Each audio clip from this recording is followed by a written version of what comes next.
Tonight, as part of our Fall Asleep to the Unknown series, we gently revisit the mysterious events of the Roswell Incident, a story of strange lights, unexplained wreckage, and secrets whispered beneath the vast New Mexico sky.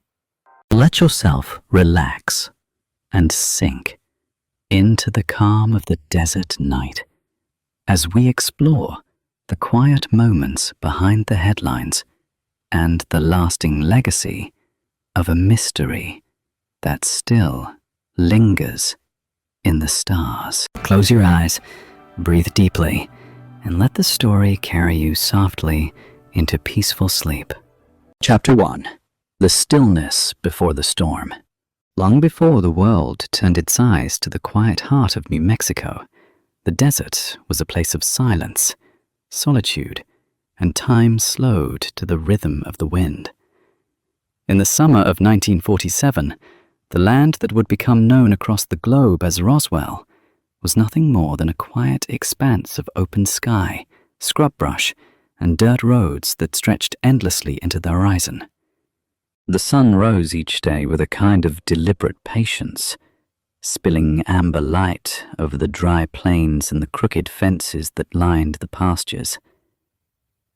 Sagebrush swayed gently, and the morning air smelled of dust and dew. Life was slow here, purposeful. The town of Roswell itself was modest, a dot in the landscape where life moved to the rhythm of work, weather, and whispers shared over diner counters and feed store shelves. Some 75 miles northwest of town lay the Foster Ranch, tucked into the rolling hills like a forgotten corner of the earth. It was here that Mac Brazel lived and worked, a weathered man of few words and steady hands. Mac had spent years tending this land, riding fences, checking windmills, and watching the skies with the same casual awareness that came from a lifetime under them. The sky, to him, was a familiar companion, until it wasn't. On the night of July 2nd, a dry stillness hung over the desert like a held breath. The cicadas had gone quiet, and the usual summer storm clouds hovered far in the distance, flickering with lightning, but offering no rain. Sometime past midnight, Mac was roused by a sound, strange and sharp. It wasn't thunder, not exactly. It had a metallic quality to it, as though something enormous had torn through the air and fractured the silence. And then, nothing. Just the night again, just the stars. He didn't think much of it in the moment. The desert had its moods, after all. Sometimes it groaned, sometimes it sang. Mac rolled over, pulled the blanket back over his shoulder, and fell into a restless sleep. The next morning, with the sun already blazing down from a cloudless sky, Mac mounted his horse and rode out as he always did, scanning the pasture for cattle. The heat was rising off the earth in shimmering waves. Birds circled high overhead. The wind was dry and hot, carrying the faint scent of something that didn't belong, a burnt, metallic trace that caught in the back of his throat. It wasn't long before he saw it. Stretching across a patch of field nearly a quarter-mile wide was a swath of strange debris, not like anything he'd ever encountered. Small pieces of metal scattered like confetti, glinting silver and bronze under the sun. Some of the material looked like foil, but when he tried to crumple it, it unfolded itself again, smooth and unmarked. Other fragments were stiff and lightweight, etched with symbols that resembled hieroglyphs, precise alien shapes that meant nothing to him. He dismounted slowly, boots crunching against the brittle grass. He crouched, picked up a length of the material, and turned it over in his hands. It was cold to the touch, unnaturally so. It flexed but would not tear. It held no screws, no rivets, no signs of human construction. Mac stood there for a long while, Hat tipped back, eyes squinting into the light. He took in the entire field, the scattered metal, the gouged earth, the silence that seemed deeper than it should be. No birds chirped, no cattle grazed nearby. The world for a moment felt hollowed out. He gathered a few pieces of the wreckage and secured them in his saddlebag. Then, without speaking a word, he turned back toward the ranch house. His thoughts were tangled, but a strange certainty had begun to form beneath them. Something had come down here. Something that didn't belong to any plane or balloon or weather experiment. That evening, he sat alone on the porch, with a cup of coffee gone cold, watching the horizon. The sun dipped low, casting the sky in gold and fire before surrendering to dusk. Out there in the darkening fields, the debris still lay scattered beneath the stars, gleaming faintly like fallen pieces of the sky itself. He thought of the sound he'd heard the night before, that awful tearing, that hollow quiet. He thought of the strange symbols, the unnatural metal, the deep quiet of the land. The air felt different now, charged, unsettled, as if the desert itself had taken a breath and not yet let it go. Later that night, Mac stepped out once more into the cool air. The stars above him were brilliant, endless, cold, and silent. The wind carried with it a low whistle through the canyons, and somewhere far off, a coyote howled, lonely, thin, and distant. Something had happened out there, and though he didn't have the words for it yet, didn't know how far the ripples would travel, Mac Brazel understood in his bones that whatever had come down from the sky wasn't meant for this world. He stared into the night, still holding a sliver of that impossible metal in his hand, and whispered to the dark, "What the hell are you?" Chapter 2. A Crash in the Night. The night sky stretched endlessly over the New Mexico desert, a vast canvas of stars twinkling softly against the deep velvet of space. The moon cast a pale glow over the barren land, washing the jagged rocks and sagebrush in silver light. Everything was still, quiet enough to hear your own breath, the distant call of a coyote, or the whisper of wind through the grass.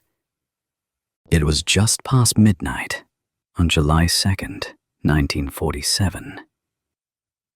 Few in the nearby town of Roswell stirred at this hour. Most were wrapped in sleep, their minds drifting through dreams beneath their humble roofs. But above them, something moved. High in the sky, far beyond the reach of street lamps and radios, a fiery streak blazed across the heavens, a sudden, blazing arc of light that tore through the calm night like a falling star. It was bright, fierce, and unlike any shooting star anyone had ever seen.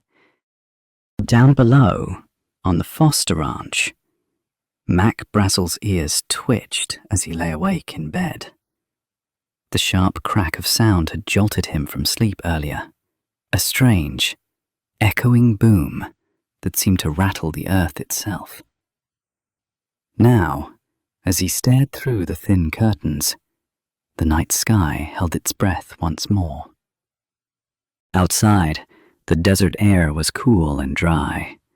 The scent of sage and distant pine lingered faintly in the breeze, but beneath that familiar aroma, there was something new, something alien. Mac rose slowly from his bed, pulled on his boots, and stepped outside. The ground was cool beneath his feet. The stars above seemed impossibly bright in the unpolluted sky. He scanned the horizon, eyes sharp in the moonlight. Then he saw it. A faint glow, low on the far edge of the pasture, a distant flicker of fire against the dark earth. His heart quickened. He mounted his horse, urging it forward with steady hands. The familiar creak of the saddle was a comfort in the strange silence. As they neared the source of the light, the glow grew stronger, an eerie, pulsing orange that danced behind the desert scrub. When Mac arrived, the scene before him was unlike anything he could have imagined. The earth was torn open. A crater scorched black and smoking softly in the night air. Scattered across the clearing were shards of gleaming metal, twisted and warped, some glowing faintly from the heat. The pieces shimmered under the moonlight, their surfaces smooth and strange, unlike anything he'd ever seen. Among the wreckage, faint wisps of smoke curled upward, mingling with the desert breeze. The silence was deep, broken only by the occasional crackle of burning wood and the soft clatter of loose debris shifting in the wind. Mac dismounted, heart pounding, as he walked among the fragments. The metal was light, almost weightless, but unbreakable.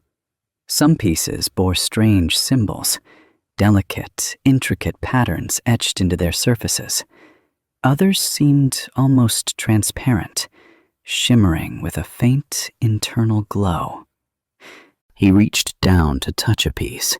It was cold, smooth, and hummed softly under his fingertips, a vibration almost too subtle to feel.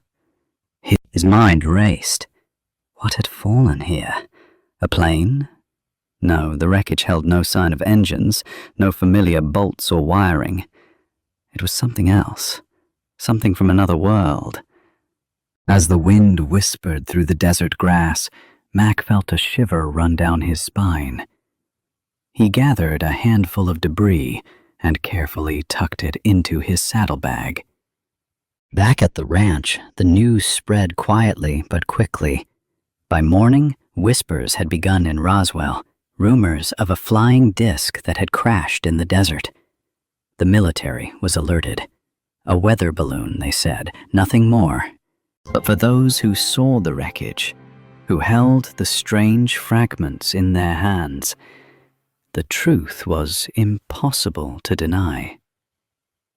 Something had fallen from the sky that night. Something not made by human hands. The desert would never be the same again. Chapter 3. Whispers Through the Wind. Morning arrived quietly over the sprawling New Mexico desert as the first soft rays of sunlight kissed the dusty earth and painted the endless sky in hues of pale gold and rose. The air was cool and still, carrying the faint scent of dry sagebrush and distant pine. A gentle breeze began to stir, weaving through the tall grasses and carrying with it the murmurs of the desert waking up from its long, peaceful slumber. But beneath this calm, a new current of energy rippled through the small town of Roswell and its surrounding ranches. The news, like a whisper carried on the wind, was spreading. Something extraordinary had fallen from the sky, something the desert had kept secret through the night, but could no longer hide from the curious eyes of those nearby. At the Foster Ranch, Mac Brazel moved quietly around his home, the weight of the previous night's discovery pressing heavily on his mind. His thoughts were tangled, mixing disbelief with a rising sense of urgency. The strange metal fragments, the scorched earth, and that crackling, otherworldly sound all replayed in his memory like fragments of a dream too vivid to ignore. Word reached Roswell quickly. By midday, neighbors were talking in hushed tones over fences and at the local diner.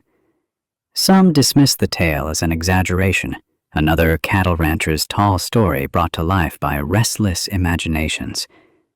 Others, however, were gripped by a quiet excitement, their eyes alight with wonder and the allure of mystery.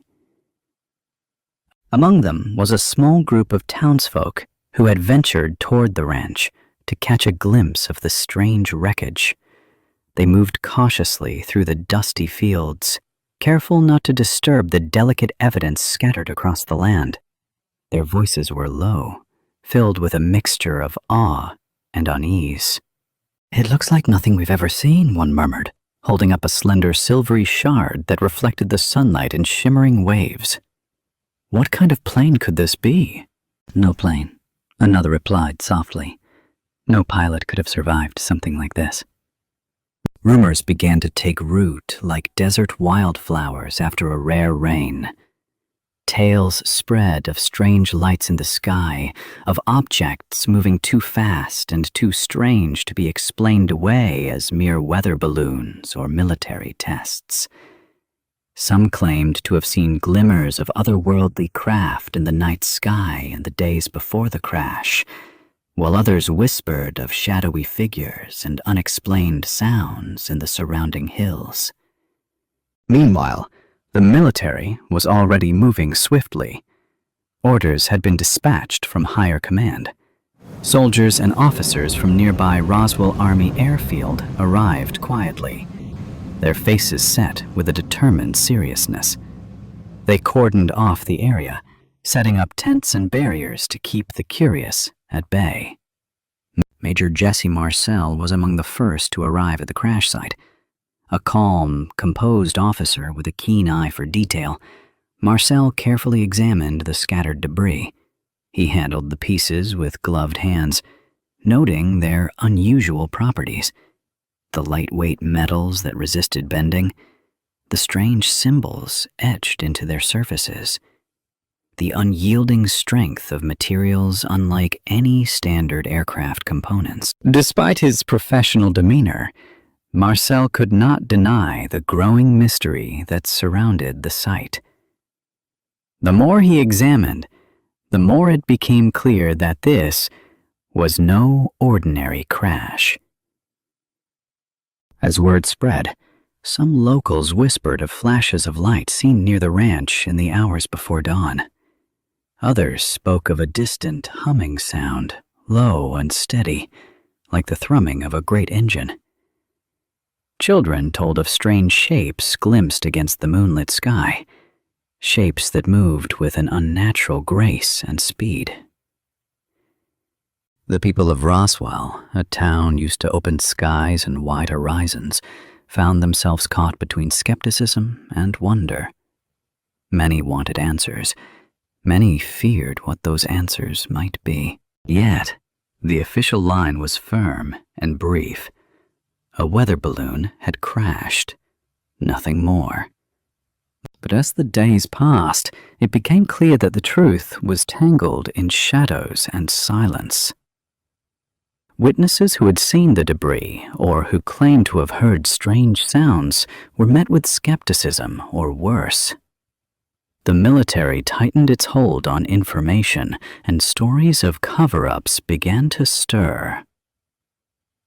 The desert, patient and enduring, kept its secrets, but the wind carried whispers, soft, insistent whispers that stirred the imagination and beckoned the curious to listen closely. Underneath the vast, endless sky, a mystery had been born, and the world, whether ready or not, was beginning to awaken to it. Chapter 4. Major Marcel's Journey. The morning sun had not yet crested the horizon when Major Jesse Marcel stepped out of his modest quarters at Roswell Army Airfield. A faint blush of light stretched across the eastern sky, washing the desert in soft pastels. The air was still cool, a reprieve from the heat that would rise later in waves from the earth. The base, usually slow to stir at this hour, was already humming. He paused for a moment outside the barracks, breathing in the crisp air and listening. The distant sound of boots on gravel, the muted thrum of a generator, the clipped voices of two officers exchanging early orders. Everything had that quiet urgency particular to military life. But today, there was something else in the air, a subtle current beneath the surface. He felt it in his bones before the message even reached him. Marcel was a thoughtful man, soft-spoken, meticulous, and observant. A seasoned intelligence officer with years of service behind him, he had learned to pay attention to the things others missed, the way men hesitated, the way stories bent under pressure. He didn't jump to conclusions, but he trusted his instincts. And this morning, they told him something unusual had begun. The report came in around dawn. An object had been found on a remote ranch northwest of Roswell. Scattered debris, strange materials, symbols, nothing familiar. The rancher had brought some of it into town, and local law enforcement didn't know what to make of it. Whatever it was unlike anything they'd seen before. Marcel listened closely, nodding slowly. He didn't interrupt. When the briefing concluded, he folded the note and slipped it into his jacket. "I'll go myself," he said. The Jeep was already prepared. As he drove out of the base and onto the open road, the hum of the engine blended with the vast silence of the landscape. The desert stretched around him, endless and quiet, broken only by scattered fences, dry riverbeds, and the occasional shadow of a hawk circling overhead.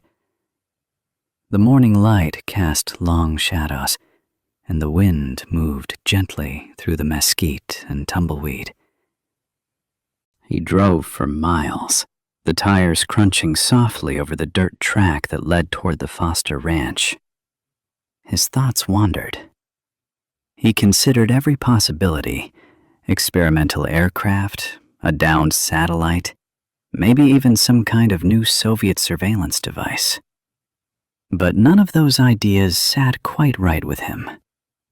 There was a weight to the descriptions, a quality to the language used by the sheriff and rancher that told him this wasn't routine. Something about it had shaken them.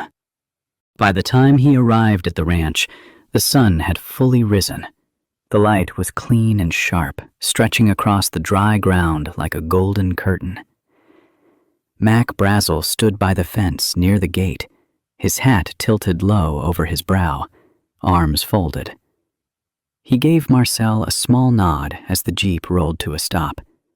"Morning," Mac said simply. Marcel stepped out and offered his hand. "Major Jesse Marcel, intelligence officer out of Roswell." "Mac Brazel," the rancher replied, his voice dry as the land around them. "I reckon you'll want to see it for yourself." He led Marcel on horseback to the crash site, a wide, windswept section of pasture where the earth had been disturbed, as though something had skidded or burst apart upon impact. The debris was everywhere. It glittered in the sun, spread across the field in long, uneven trails. Marcel crouched beside one of the larger pieces and reached out. It was unlike any material he'd handled before. Thin and metallic, almost like foil, but impossibly strong. He folded it in his hands. It bent without creasing and sprang back into shape. No seams, no weld marks, no indication of how it had been constructed. Another shard bore symbols, delicate, symmetrical etchings that didn't resemble any language he knew. He brushed his fingers over them, feeling the grooves. Not paint, not scratches. They were built into the metal itself. "What do you make of it?" Mac asked after a long silence. Marcel straightened slowly, eyes still fixed on the fragment in his hand. "I don't know," he said honestly.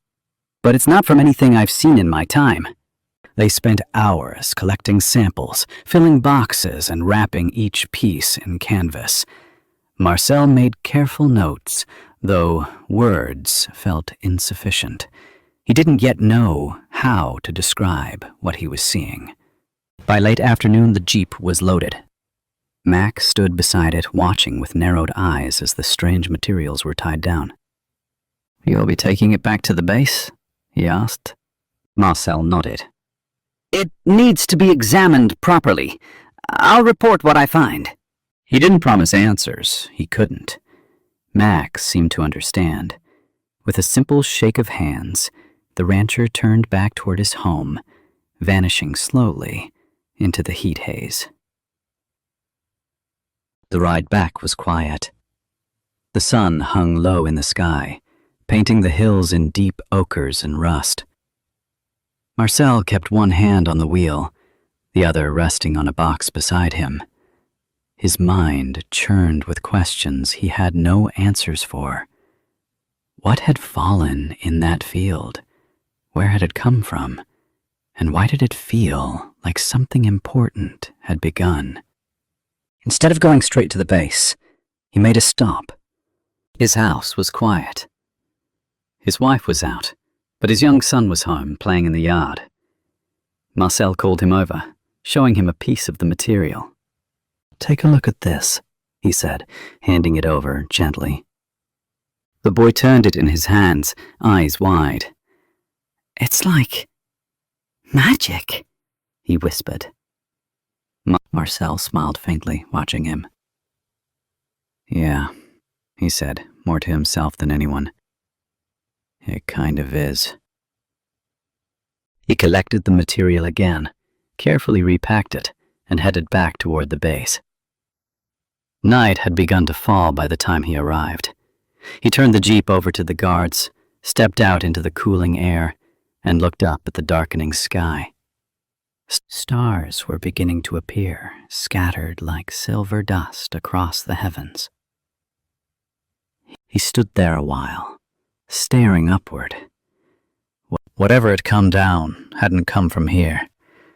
Chapter 5. Objects Unknown. The sky had already surrendered to dusk by the time Major Jesse Marcel returned to Roswell Army Airfield. The last traces of daylight faded over the horizon, and a cool wind rolled over the base, carrying with it the faint scent of grease, sand, and sun-baked concrete. In the growing stillness, the desert seemed to hold its breath. The base was quieter now. The usual bustle of daytime had calmed, replaced by a muted rhythm, soft radio chatter, the distant creak of a supply truck, and the buzz of a flickering overhead lamp outside the main hangar. As Marcel pulled the jeep to a stop near the intelligence office, a tired mechanic raised a hand in silent greeting. Marcel nodded back, but his thoughts were elsewhere. He stepped out of the vehicle and moved quickly to the rear. The boxes were still there, tied tightly under canvas, protected from dust and prying eyes. He stood for a moment, watching the breeze play along the edges of the tarp, then unfastened the ties. With deliberate care, he lifted the first box and carried it inside. The office was small, just a few desks, filing cabinets, and a map of the Southwest pinned across one wall. A single desk lamp lit the room, casting long shadows across the worn wooden floor.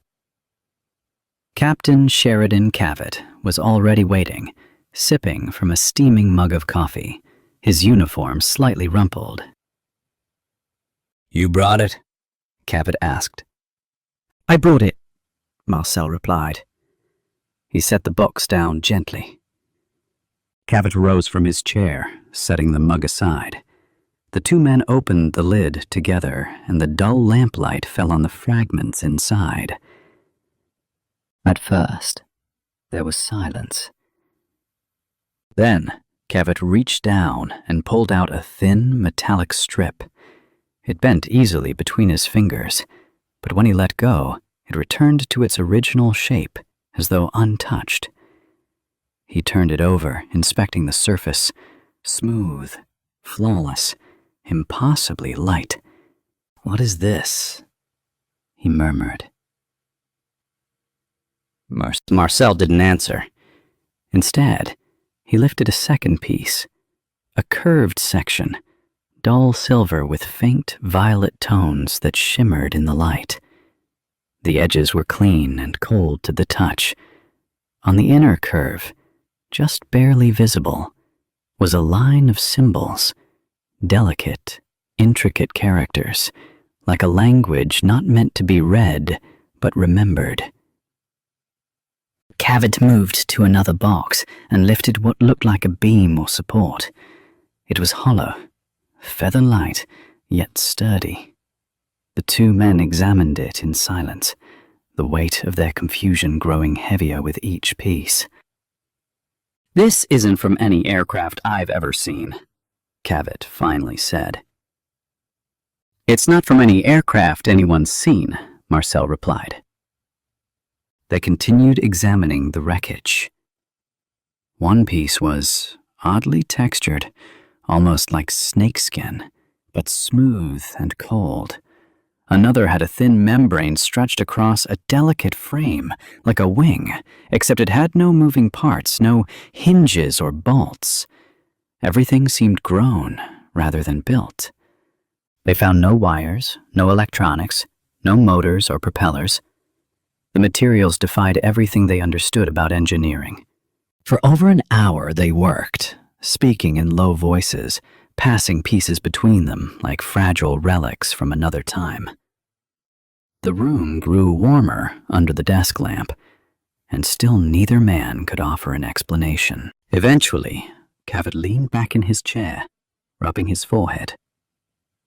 "Maybe a high-altitude test vehicle. Something experimental. Top secret." Marcel looked at him. "Then why were we never briefed? Why would it crash on a ranch in the middle of nowhere with no retrieval plan?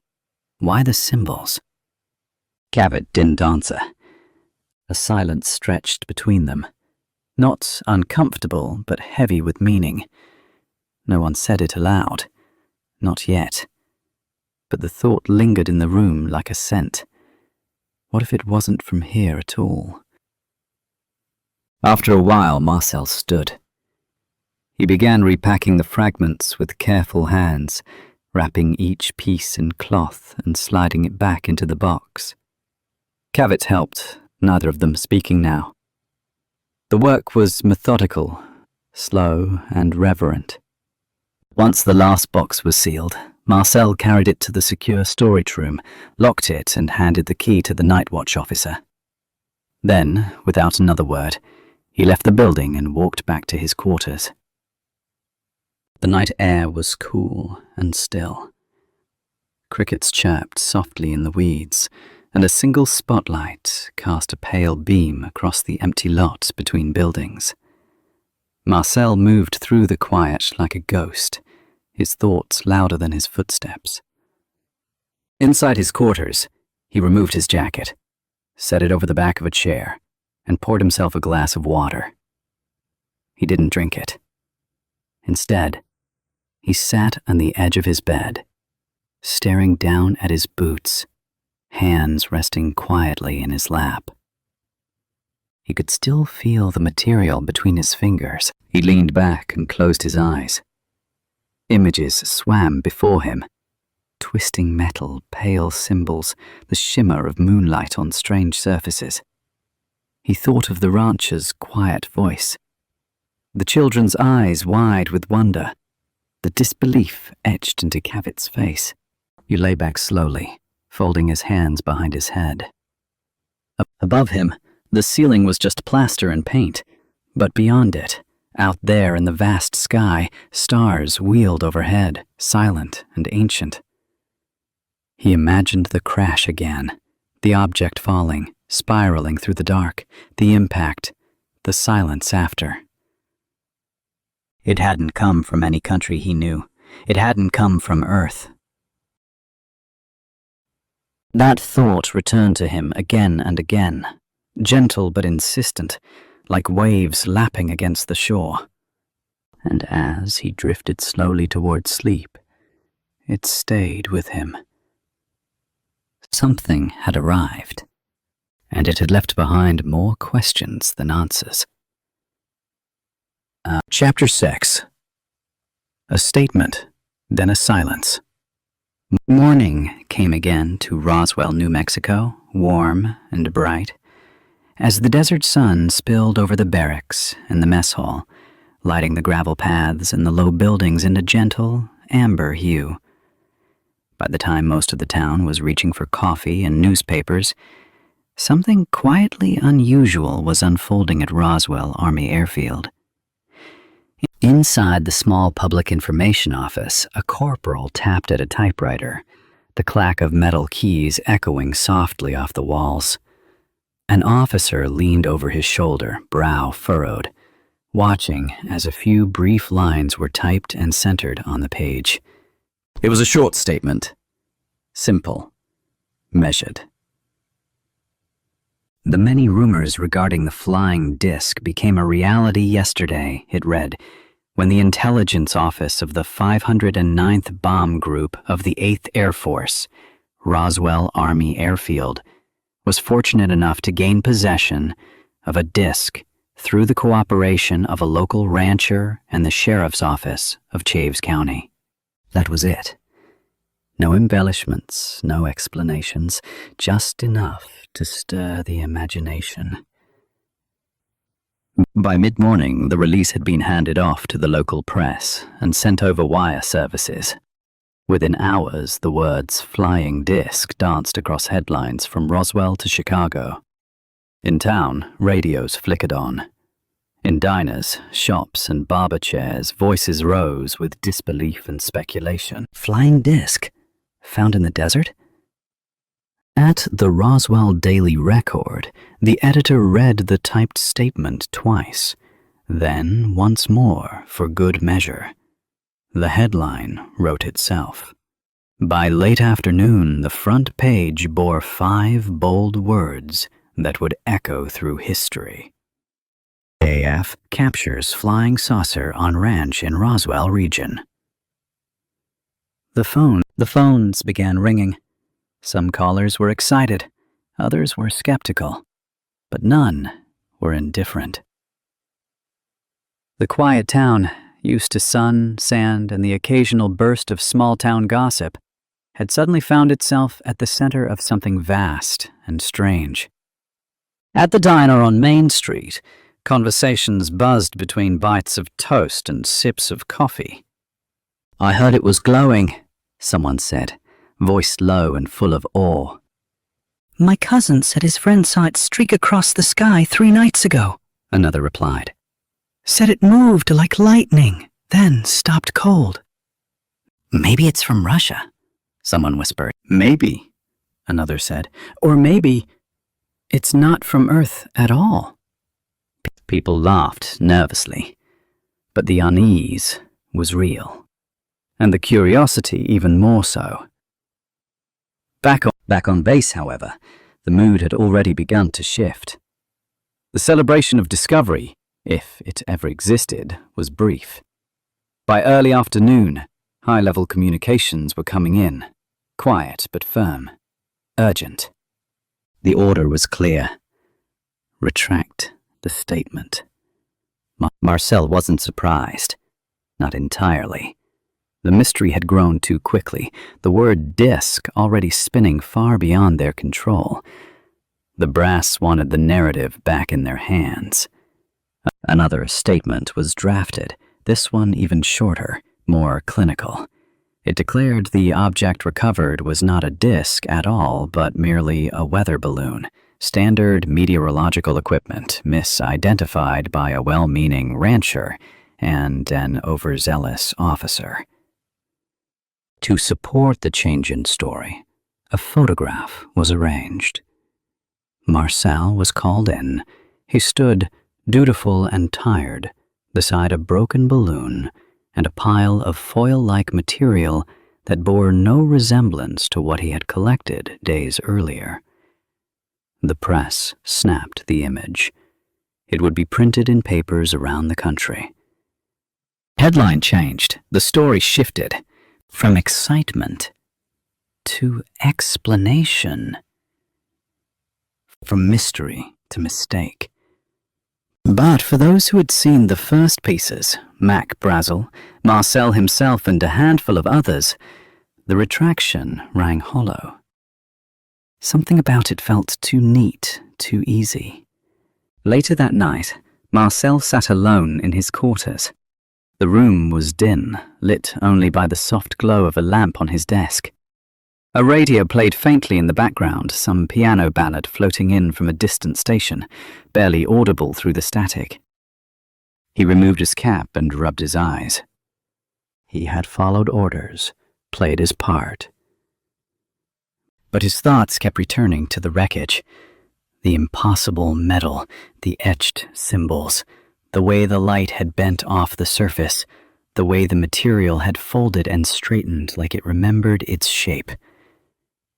He thought of his son holding that piece in their kitchen, the wonder in his eyes. He thought of Cabot's silence, and the way neither of them could find the right words to describe what they had seen. And now there was silence again. Officially, the matter was closed. The wreckage had been flown out to Fort Worth for further examination, or perhaps simply to disappear. There would be no further statements, no open investigations. Just the retraction. Just the weather balloon. Outside, the desert air cooled. Crickets began their soft chorus. Somewhere on the edge of town, a dog barked once, then fell quiet again. In homes across Roswell, people turned off their radios and folded their newspapers. Lights clicked off. Curtains were drawn. But before they closed their eyes, many looked once more out their windows, up into the stars. Somewhere out there, far beyond the reach of radar or reason, something had come down. Something had passed overhead and for a moment left a trace. And now, like dust over time, the official silence was already beginning to cover it. Chapter 7. Mac's second visit. The morning broke quietly over the Foster Ranch. A pale light rose behind the hills, turning the low clouds a soft shade of apricot as the wind moved gently through the grasses.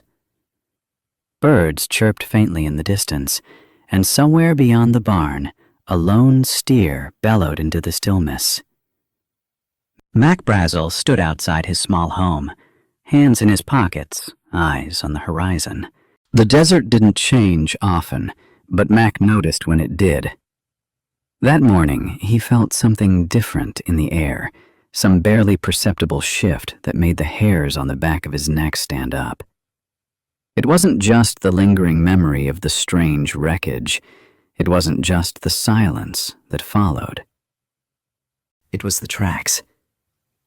He had found them at the edge of his property, wide tire marks pressed deep into the dirt, and footprints scattered near the arroyo where the wreckage had been. Not his boots, not his horse, not the sheriff's men. Someone else had been there, and recently. And they hadn't come to talk. He hadn't heard a vehicle in the night, but that didn't mean much.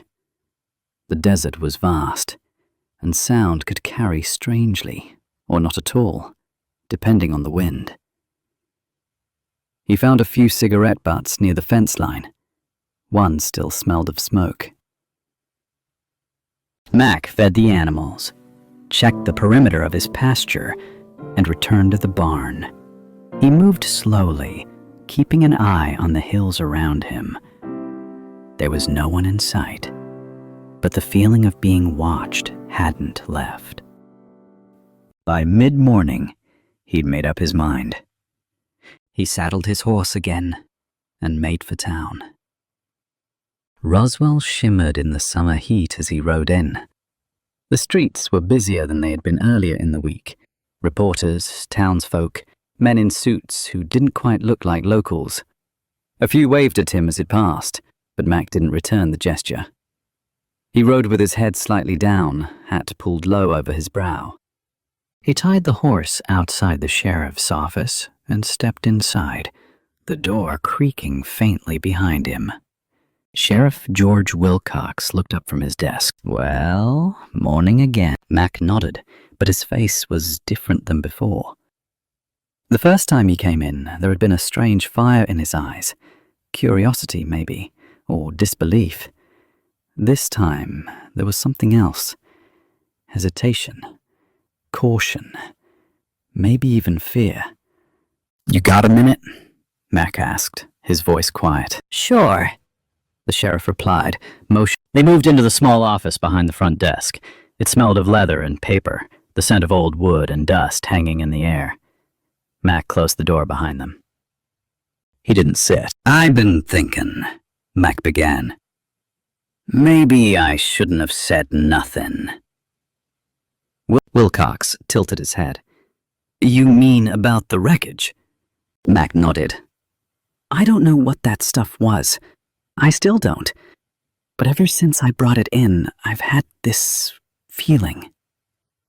"What kind of feeling?" "Like someone's watching me," Mac said, eyes flicking toward the window. "I seen tracks on my land. Not mine, not yours, not the Army's, least not anyone I saw. Footprints. Big ones. No horses. Just boots." Wilcox leaned forward, elbows on his desk. "Anyone come up to the house?" "No, not yet. But I seen a shadow out near the well 2 nights ago. And yesterday my dog wouldn't go near the barn." The sheriff was quiet for a moment, watching him. "You think someone's trying to scare you off?" "I don't know," Mac admitted. "But I know I ain't telling the whole story again." Wilcox nodded slowly. "You don't have to. But if someone's snooping, you let me know. We'll keep watch." Mac didn't answer right away. His eyes drifted to the floor, then to the wall, and finally back to the door. Outside, a knock echoed in the main office. It was a reporter, again. Word had gotten out that Mac was back in town, and the press was eager for another quote, another glimpse into the strange event that had swept through Roswell like a sandstorm. Mac left the office reluctantly and met the reporter near the door. The man was polite, well-dressed, with a notepad already in hand. "Mr. Brazel," he said smoothly, "would you mind speaking again? Just a few clarifications." Mac looked at him a long moment. Then, with a hollow voice, he replied, "I made a mistake. Found a bit of weather balloon. Didn't know what it was, that's all." The reporter blinked. "But the Army said—" "I was wrong." Mac cut in a bit too quickly. "That's all I've got to say." And with that, he turned and stepped out into the sun. Later that day, he left Roswell just as quietly as he'd come. Some locals saw him off, confused by the sudden change in tone. They whispered about it. Some wondered if he'd been warned. Others said he was just embarrassed. A few thought he'd been told to keep quiet, and might own a ye as none of them had answers. That evening, Mac sat on his porch again, the same way he had days earlier. The sun dipped behind the hills, casting long shadows across the fields. His cattle were restless, shifting more than usual. The wind carried a scent he didn't recognize, something metallic, faint and distant. Above him, the stars returned, silent and bright. He leaned back in his chair, folded his hands, and stared up into the night. Whatever had happened out there, he couldn't explain it, and he had the growing sense that no one would ever let him try. Chapter 8. The Disappearance of Evidence. The days following the initial discovery passed quietly at Roswell Army Airfield. But beneath the surface, a different kind of motion was underway, one that moved in shadows and whispers, rather than in loud commands or sweeping announcements. It was a movement that sought not to reveal, but to conceal. Major Jesse Marcel noticed it first. As he continued to gather his thoughts and prepare his reports, subtle changes began to ripple through the offices and hangars where the wreckage had been examined. Men who had once shared glances of excitement or disbelief now avoided each other's eyes. Conversations fell abruptly silent when strangers approached. One morning, Marcel arrived early to find his workspace empty of a report he had carefully written the night before, a detailed account of the wreckage, the symbols, the unexplainable strength of the materials. The file was nowhere to be found. When he asked around, the answer was vague. It must have been misplaced. But Marcel knew better. Nearby, a mechanic who had helped unload crates from the hangar was suddenly reassigned to a post hundreds of miles away. No explanation, no farewell. Just a quiet transfer that sent a clear message. The boxes containing the fragments of the strange object began to vanish as well. Where there had once been a carefully catalogued collection of metal shards and delicate materials, there was now only empty space behind locked doors. One crate, witnessed by several men to be stored in a secure corner, was gone by the next day, leaving only silence in its place. Photographs taken during the first investigation suffered a similar fate. Negatives and prints were confiscated, shredded, or simply disappeared from archives. Men who had handled the cameras refused to speak of the images they captured, their expressions guarded and distant. Locals who had once spoken freely about what they saw grew quiet too.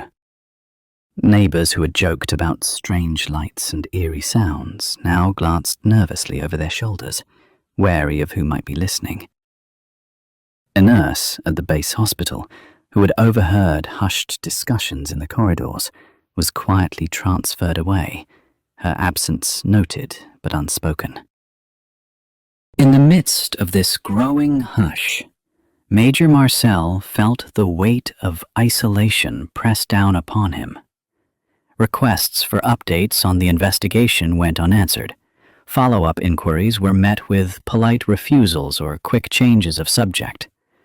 The story that had captured the town's imagination was slowly being rewritten, not in newspapers or official reports, but in the fading memories of those who lived it. As the tangible pieces disappeared, so too did the words that described them.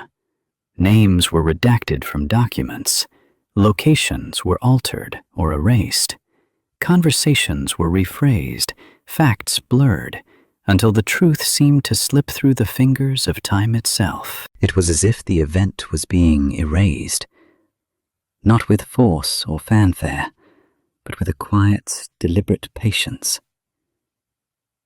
Like dust carried on the desert wind, the evidence scattered and faded, leaving behind only a whisper, a trace, barely felt, but never fully gone. One evening, Marcel sat alone outside his quarters, watching the sun dip behind the distant mesas. The sky deepened from orange to indigo, and stars began to emerge, shimmering like distant lanterns in the vast dark. He thought not of what had been discovered, but of what had vanished. The pieces he had held in his hands, the symbols etched into metal that no one else could explain, the stories that were no longer told. The desert breeze stirred the dry grass at his feet, carrying with it the softest hint of memory, the faint, lingering breath of something lost, something hidden.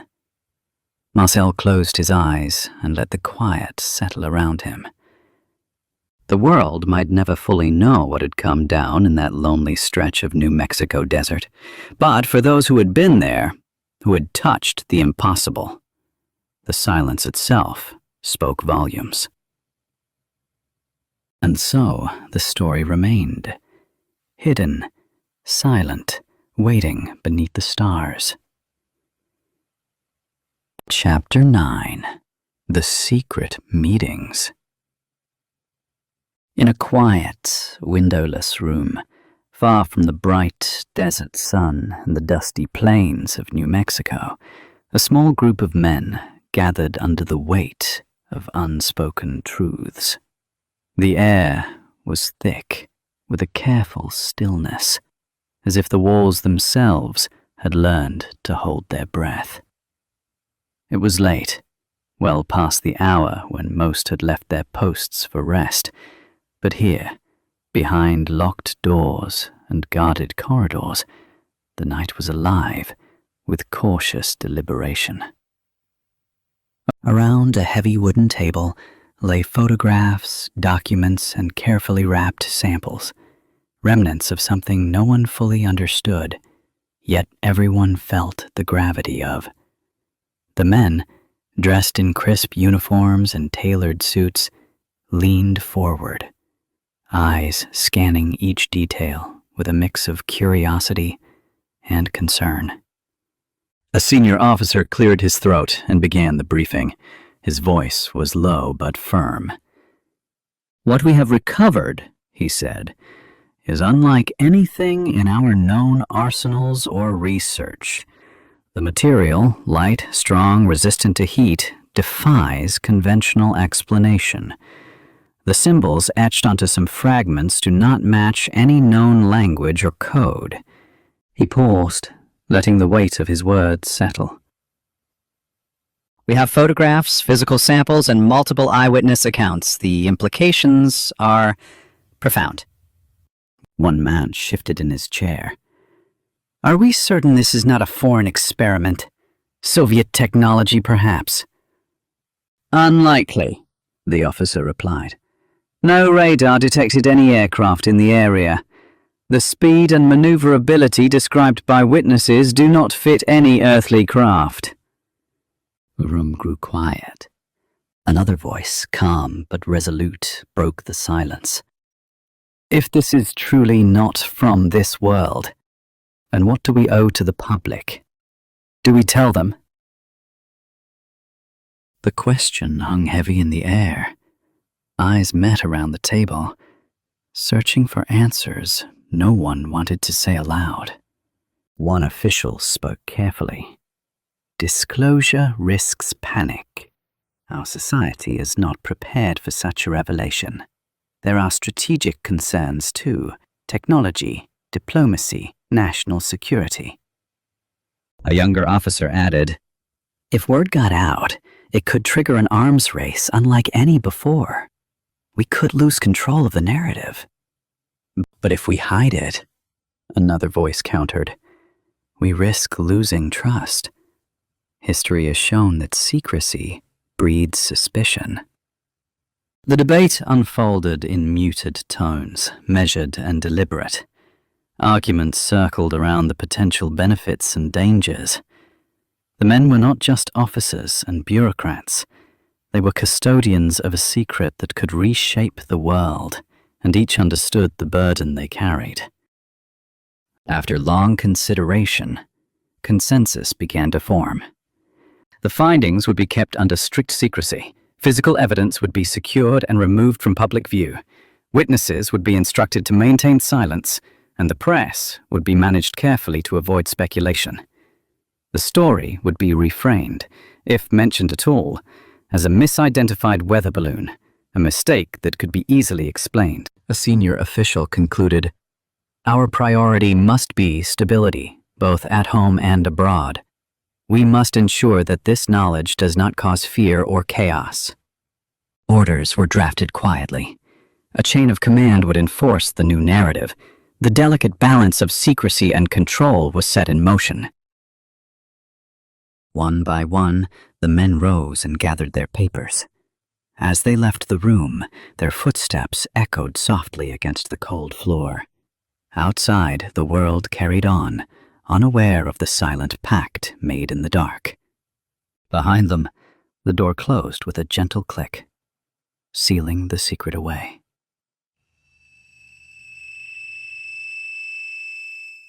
And in the quiet that followed, the story of what had come down in the desert began its slow, careful fade into shadow.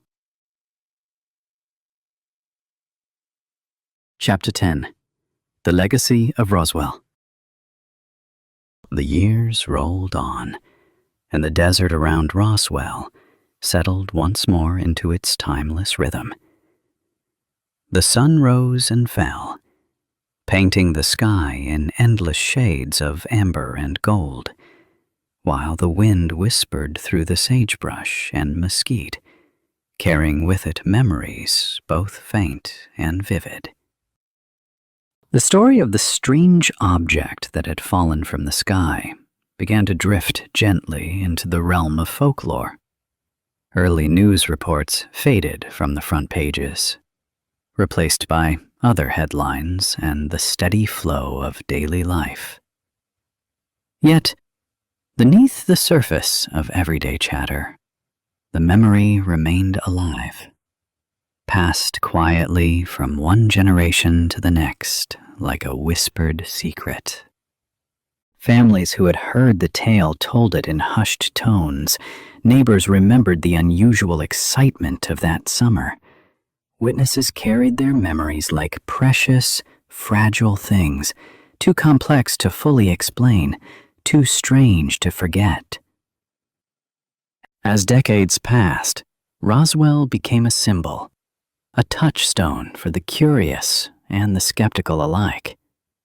Books appeared on shelves, documentaries flickered across television screens, and films reimagined the incident in vibrant colors and dramatic scenes. Each retelling added layers of interpretation and mystery, weaving fact and fiction into a tapestry that captivated millions. Some stories grew tall and wild, stretching beyond the truth to entertain and astonish. Others sought to dismiss and explain away the strange events, grounding them firmly in the known world. Yet, despite the debate and doubt, the question endured. What really happened in those quiet New Mexico fields so long ago? For those who had lived through it, the men like Jesse Marcel, the rancher Mac Brazel, the officers who handled the wreckage, the legacy was deeply personal. They bore the weight of a secret that few could understand, a knowledge that shaped their lives quietly and profoundly. Marcel's son remembered his father's stories, told softly and carefully, never fully revealing the whole truth. Brazel carried his memories with a mixture of wonder and regret, knowing that some questions might never find answers. And Cabot, like many others, lived with the silent echo of something extraordinary, hidden behind official words and carefully crafted narratives. And so the mystery lived on, not as a tale of fear or frenzy, but as a gentle invitation to wonder. In the quiet moments before sleep, when the mind drifts softly between waking and dreaming, the story returns. It becomes a soft murmur in the darkness, a whisper carried on the desert breeze. It asks us to remember that there is still so much we do not know, that the universe is vast and full of possibility, that sometimes the greatest beauty lies not in answers, but in the questions themselves. As you close your eyes now, let the stillness settle around you like a soft blanket. Let the stars guide you gently into rest. And if you hear a faint sound on the wind, a shimmer of metal, a silent symbol traced in the night, know that the story is still there, waiting, peaceful and patient.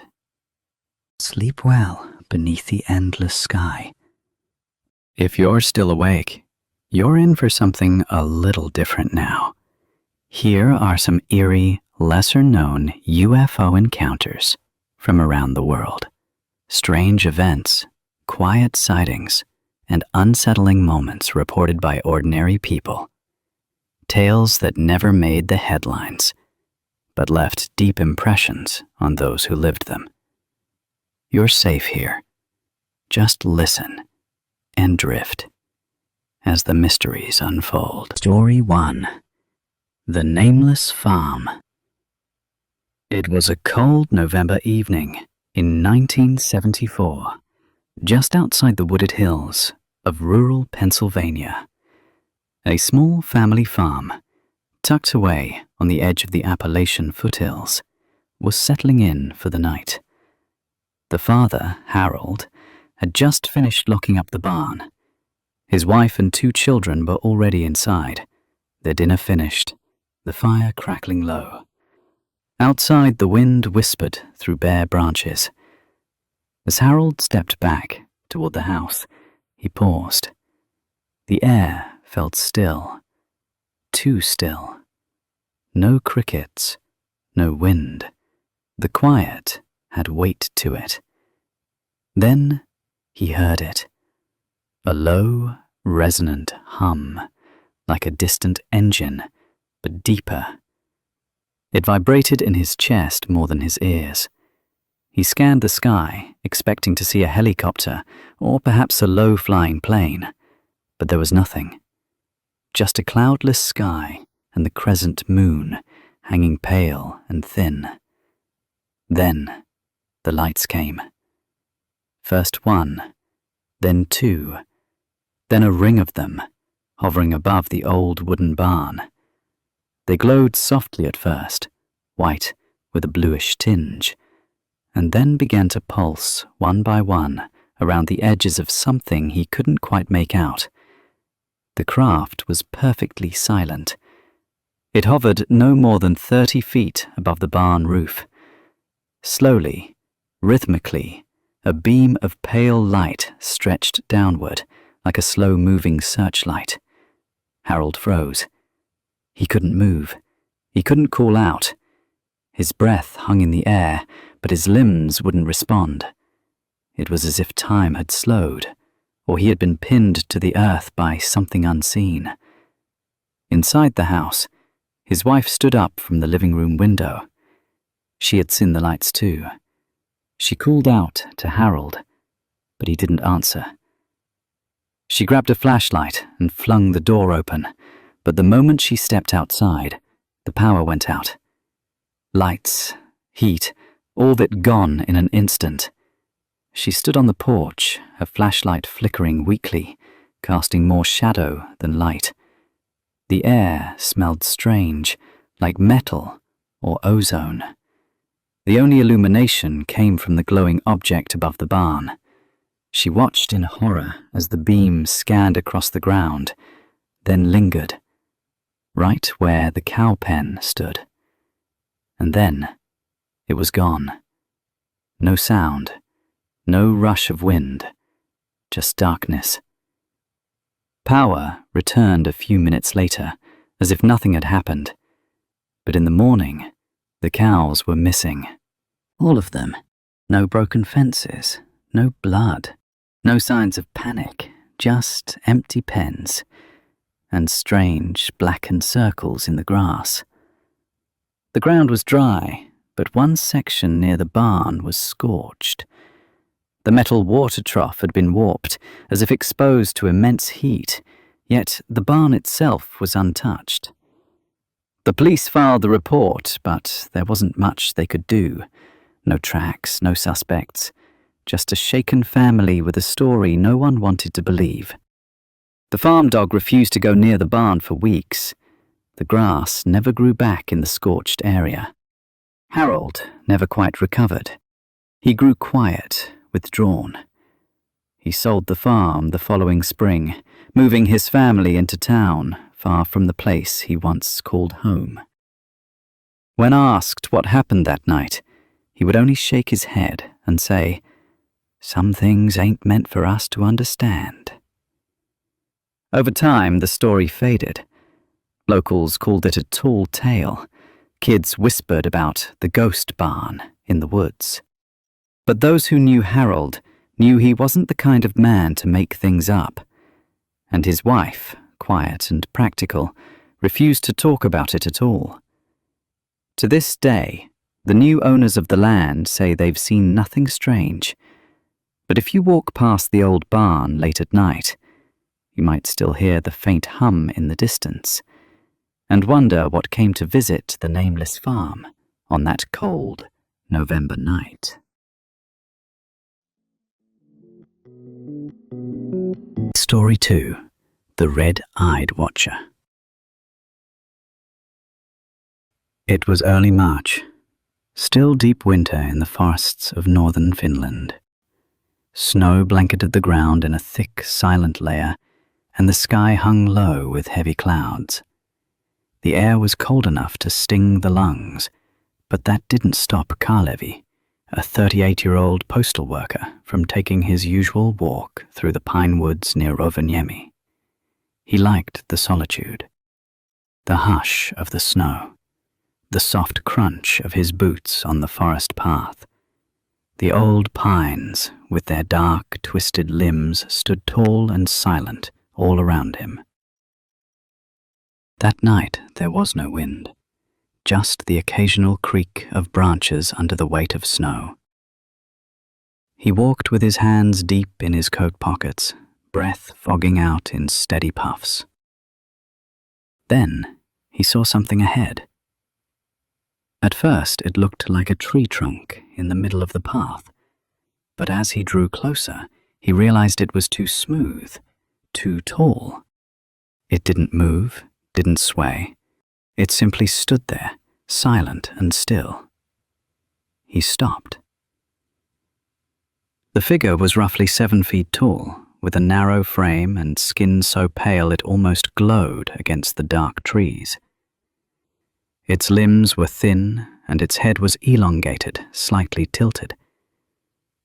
But it was the eyes that froze him. Large, completely black, and glowing faintly red from within. They stared at him without blinking. Kalevi's body refused to move. He felt no fear, at least not at first.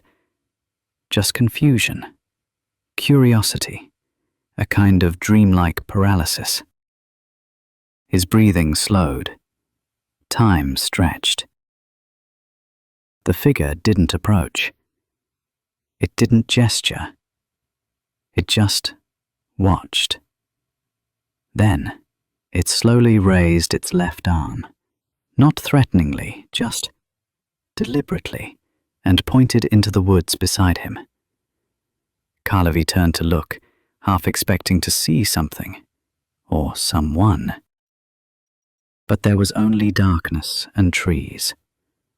When he looked back, the figure was gone. No sound, no footsteps, no wind, just a faint warmth in the air, as if a stove had been burning nearby. He waited for minutes, maybe more, before his body allowed him to move again. He turned around and walked straight home, never looking back. For weeks afterward, he suffered from vivid, almost feverish dreams. He'd wake up drenched in sweat, with fragments of memories that didn't feel like his own. Tall hallways made of metal, lights that pulsed without source, a low hum he could feel in his teeth. He developed sudden nosebleeds, headaches, static shocks from every surface. He didn't tell anyone at first, not until years later, after reading similar stories online.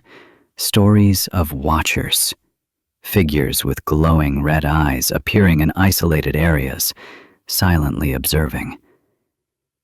He found others who had seen the same thing, though scattered across the world, separated by decades. No one had answers, only questions. Kalevi moved to the city a year after the sighting. He never walked that trail again, and though he told himself he'd imagined it, that it was the cold or fatigue or some trick of the light, he never forgot the eyes, the pale figure, the gesture toward the trees, the stillness of it all. He sometimes wonders what might have happened if he'd followed where it pointed. what lay in the woods just beyond his line of sight. But some part of him is glad he didn't find out, because whatever it was, it had been waiting and watching. Story 3. The Churchyard Lights. It was late summer in Dorset, England, the kind of warm, damp August evening where the sky hangs pink for hours and the air carries the scent of hay and distant sea salt. In the village of Charminster, life moved slowly and nights were quiet, peaceful. That summer, though, something strange began to happen in the old churchyard. It started with a farmer on his way home after dusk. He passed the stone wall of the church just as the sun was slipping below the hills, and as he glanced toward the rows of crooked gravestones, he saw something that stopped him in his tracks. A soft, blue light, hovering in the air above one of the graves. It shimmered faintly like moonlight on water, and then, just as quickly, it blinked out. He told no one, but a few nights later, 2 schoolboys sneaking out with torches saw the lights too, several of them, drifting among the gravestones like fireflies. They were silent, glowing pale blue, moving too slowly and too deliberately to be insects or tricks of the eye. The boys approached, their footsteps crunching softly on the gravel path. The lights didn't vanish. They simply floated, waiting. One of the boys said later he heard something, a whisper, a voice, not quite human, saying words he didn't understand. The other boy fainted where he stood. When he came to, he couldn't remember what he'd heard, only that he felt watched, judged. Within days, more sightings followed. The local vicar saw the lights through his office window and refused to speak of it again. A retired nurse walking her dog swore she saw one of the lights pass straight through a stone cross. Her dog barked wildly, then whimpered for days. The lights came only at night, always blue, always hovering, always silent. Then, one evening, a curious amateur photographer from the next town set up a camera in the churchyard, hoping to capture what so many had described. He waited for hours. Nothing. Not a flicker. Until, just before midnight, suddenly his camera powered off, completely drained. The air felt heavy. The silence became oppressive. And then the lights came. He later told a local reporter he'd seen at least 5 orbs, each about the size of a grapefruit, moving together in a pattern that felt almost intelligent. They circled the central gravestone, pulsing softly, as if communicating. Then, one by one, they lifted into the air and disappeared straight upward. No sound, no trail, just gone. After that night, the lights were never seen again. The churchyard returned to its quiet slumber, its gravestones mossy and undisturbed. The villagers slowly stopped talking about it. As if by mutual agreement, the events of that August were left to drift quietly into memory. But if you walk by the church on a late summer night and the mist clings low to the ground, some say you might still feel the hair rise on the back of your neck, a presence just out of sight. And if you listen closely, you might hear the faint hum of something old, something watching, and something that once called the dead to glow. Story 4. The Silent Convoy.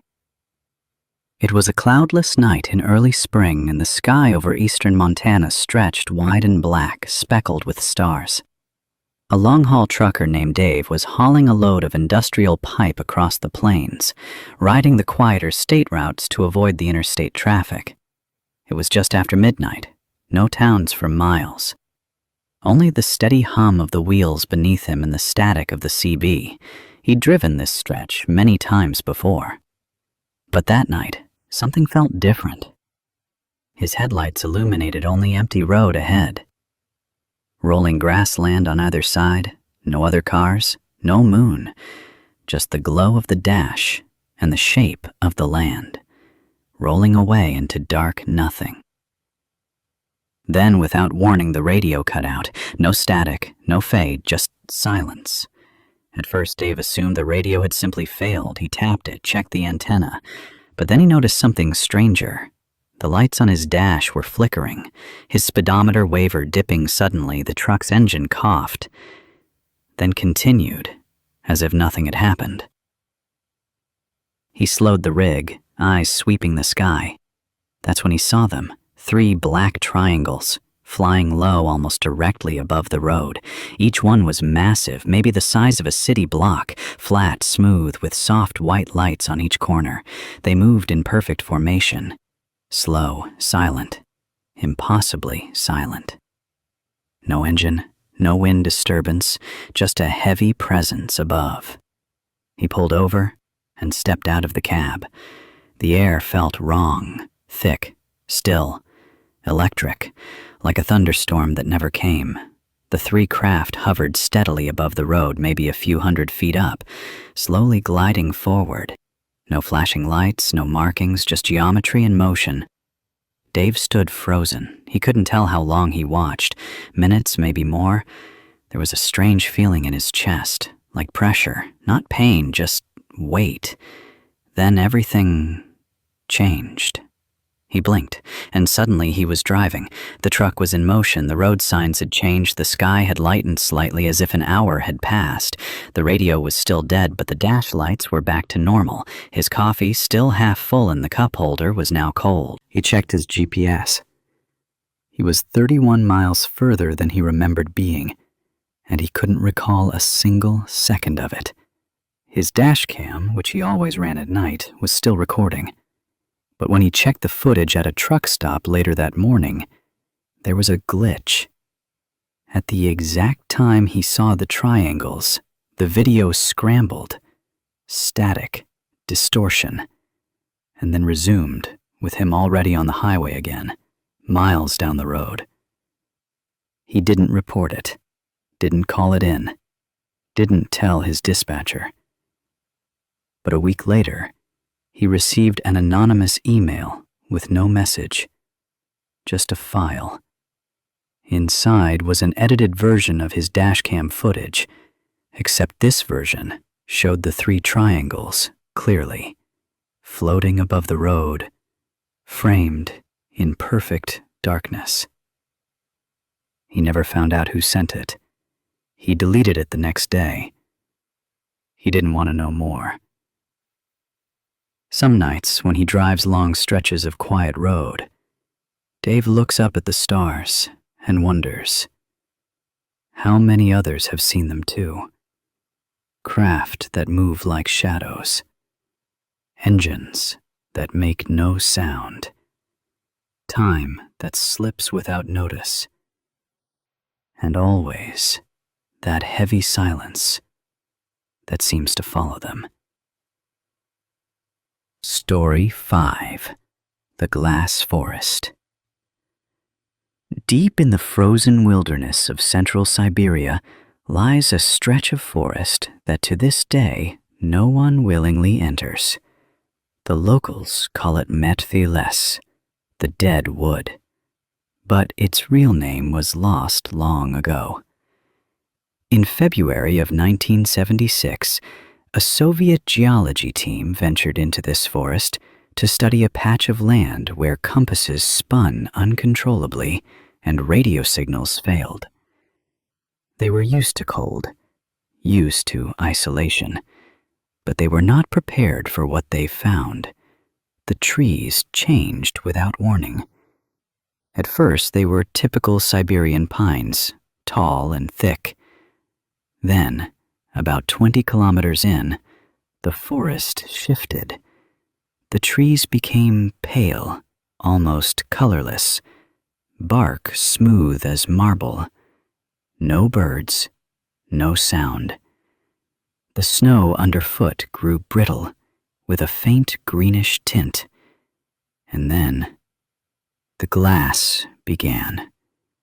Stretching across the forest floor in scattered shards were what looked like panes of melted glass, smooth, rippling, some clear, others stained with rainbow hues. The trees in this zone were warped, bent away from a central point as though something massive had exploded, without fire. At the center of it all was a perfect circle, about 60 feet wide. No snow, no ice, no debris, just scorched soil fused into a plate of black glass. No footprints inside it, no animals, nothing. The instruments the team brought refused to work. Batteries drained in seconds. Cameras jammed. Metal warped. One of the team's compasses spun so violently it shattered its casing. One man, Vadim, stepped into the circle before anyone could stop him. The air inside shimmered slightly. He called out, but his voice didn't echo. He waved, but his silhouette appeared slightly wrong, like a film reel out of sync. He smiled and walked further in. Then he vanished. No flash, no sound, just gone. The team ran forward, but as soon as they reached the edge, all but one were struck with sudden nausea and dizziness. One man collapsed and vomited. Another began bleeding from his nose. They dragged each other back out of the forest. A rescue team arrived 2 days later, but the circle was gone. Where the scorched glass had been, there was now only fresh snow and straight, unbroken trees. No sign of the geological team's campsite, no glass, no warped metal. Vadim was never found. The official report listed him as lost to terrain conditions, but the rest of the team never returned to fieldwork. Several developed rare cancers within a year. Years later, satellite photos of the area would show strange heat signatures, even in the dead of winter. Perfect circles of warmth, with no source, always shifting, never staying in one place for more than a few days. And in the quiet corners of Russian folklore, some whisper that the forest is not dead, but watching, that it remembers, that something fell there long ago, something not meant for this world. They say if you go deep enough, the trees start to bend again, the snow grows glassy, the air begins to hum, and if you find the circle, you may not come back. Story 6. The Lake Visitor. Lac Saint-Jean sits in the northern stretches of Quebec, wide and still and deep. The kind of lake that holds its silence well. Surrounded by pine forests and long, narrow roads, it's the perfect place to disappear into nature, or into something else entirely. In the summer of 2003, a group of 4 campers set up their tents along the lake's southern edge. They were in their 20s, students on a break, looking to escape the city. The air was crisp, the water clear, and the sky cloudless. They built a fire, cooked sausages, laughed into the dark. It was after midnight when they noticed the lake had gone unnaturally still. No wind, no lapping water. The fire hissed as the breeze vanished completely. Then the light came. Above the lake, hovering maybe 100 feet above the water, was a massive oval-shaped object. It didn't flash, it didn't buzz, it simply existed, there in the sky, quiet and steady, as if it had always been. Its surface was metallic, but with no seams, smooth like a stone worn by centuries. Lights ringed its center, glowing faintly in colors they couldn't quite describe, somewhere between violet and green, shifting without pattern. The campers stood, silent. None of them reached for a phone or flashlight. They just stared. Then, one of them, Marianne, pointed. There, directly beneath the craft, a shape stood on the surface of the lake. A figure, still, upright, standing not in the water, but on it. It was tall, taller than any person should be, and slender. Its limbs hung low. Its skin appeared pale, almost bluish in the reflected light. No face could be seen, no features, just the form of something not human, yet not entirely alien to the imagination either. The fire popped loudly behind them, and when they turned back to the lake, the craft was gone, and so was the figure. The silence lingered. The water still didn't move. One camper whispered that he'd stopped breathing during the sighting, only realizing it when his chest ached. They didn't sleep that night. In the morning, they packed up quickly. No one wanted to admit it out loud, but they all felt it. The air hadn't gone back to normal. The lake no longer felt safe. Back home, they searched online. There were no official reports, no news stories, but buried in obscure forums and translated threads, they found similar accounts, going back decades, of silent crafts over remote lakes in Quebec, and figures that watched from the water's surface. Marianne never went camping again. Story 7. The Shepherd's Story. The Scottish Highlands are a land of wind and silence. Rolling moors stretch endlessly, broken only by the occasional stone wall, a grazing sheep, or a distant glint of loch water. In the spring of 1958, an old shepherd named Ewan MacNeill tended his flock near Glen Lyon, one of the quietest and least travelled valleys in the region. Ewan lived alone in a modest stone cottage with his border collie Bramble.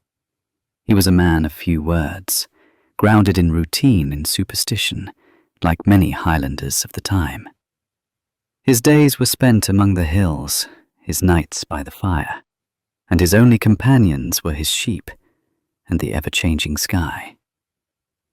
One evening, just after sunset, Ewan noticed something strange. A section of sky above the far hill had turned a shade of deep amber, unnatural, glowing faintly even as the rest of the horizon faded to black. He watched for several minutes, expecting it to fade, but it didn't. The light hovered, then began to move, slowly, deliberately. As it drifted closer, Ewan could make out its shape. A tall, vertical structure, like a pillar of light, floating silently just above the ground, following the curve of the hills. It cast no shadow. It gave off no heat, just an eerie, pulsing presence. Bramble growled low, fur bristling, eyes fixed on the shape. Then the sheep began to move, not run, but walk in a tight, unnatural circle, as if something was pulling them gently, like a current. Ewan tried to call to them, but his voice seemed to fall flat in the air. No echo, no wind, just the silent turning of woolly backs. Then he saw them. Figures, 3, maybe 4, standing near the pillar, tall, slender, unmoving. They wore no clothes, yet their bodies didn't look human. Smooth, thin, with elongated heads and no visible eyes, just a shimmering, reflective surface where their faces should have been, like living mirrors. Ewan could not move. He later said it felt like standing inside a deep dream. A part of him knew he was watching something beyond the world he knew, and yet he felt calm. Not welcome, but not afraid either. The figures turned in perfect synchrony and stepped back into the pillar. It rose slowly, silently, into the air, then blinked out with no sound at all. The sky went black. The sheep stopped circling. Bramble sat down, trembling. Ewan didn't sleep that night. He returned to town the next day to report what he'd seen. Few believed. Story 8. The Signal over Sinai. The Sinai Peninsula is a place of ancient silence. Sand stretches endlessly, broken by jagged mountains and deep, starlit skies. In 1982, during a lull in regional conflict, a team of Egyptian communications specialists was stationed at a remote outpost near the Jebel Musa range, far from cities, surrounded only by desert wind. They were tasked with monitoring radio transmissions across the region. Most nights were routine: static, coded chatter, the hum of long-distance frequencies. But one night, something unusual began to bleed into their monitors. At exactly 2:13 a.m., every channel went dead. No static, no interference, just silence. The kind of silence that feels heavy. Then, one of the men, Adele, noticed a frequency active that wasn't on their list. An unmarked band. Narrow. Clean. He adjusted the dials carefully and leaned in. A low pulse, like a heartbeat through metal. Then a voice, but not a language they recognized. Not Arabic, not English. Something else. Rhythmic, tonal, layered with an almost melodic hum. As they listened, the temperature in the small monitoring hut dropped. The lights flickered, and above the desert outside, something appeared. They described it as a long, dark spindle, slowly rotating, not quite touching the ground, yet not high in the sky either. It hovered between mountain peaks, its surface matte and seamless. No lights, no windows, just shape. One man walked outside and began muttering, not in Arabic, but something none of them could understand. His eyes were unfocused, his steps uncertain. When they brought him back inside, he collapsed and slept for 12 hours. The signal continued for precisely 33 minutes. Then it stopped, and the stars above the outpost shifted. It wasn't obvious at first, but several men swore the stars had moved, slightly, as if space itself had been stretched and released. One technician reported that all his watches were now off by exactly 7 seconds. The next day, their commanding officer ordered the recordings destroyed. But one man, Adele, kept a copy. Years later, he played the signal for a visiting French researcher who specialized in rare languages. The researcher reportedly went pale halfway through. He said the tones matched no human dialect, but carried the exact mathematical intervals of high-level code, like a signal meant to teach or test. Adele never played the tape again. The researcher left the next day without finishing his study. Story 9.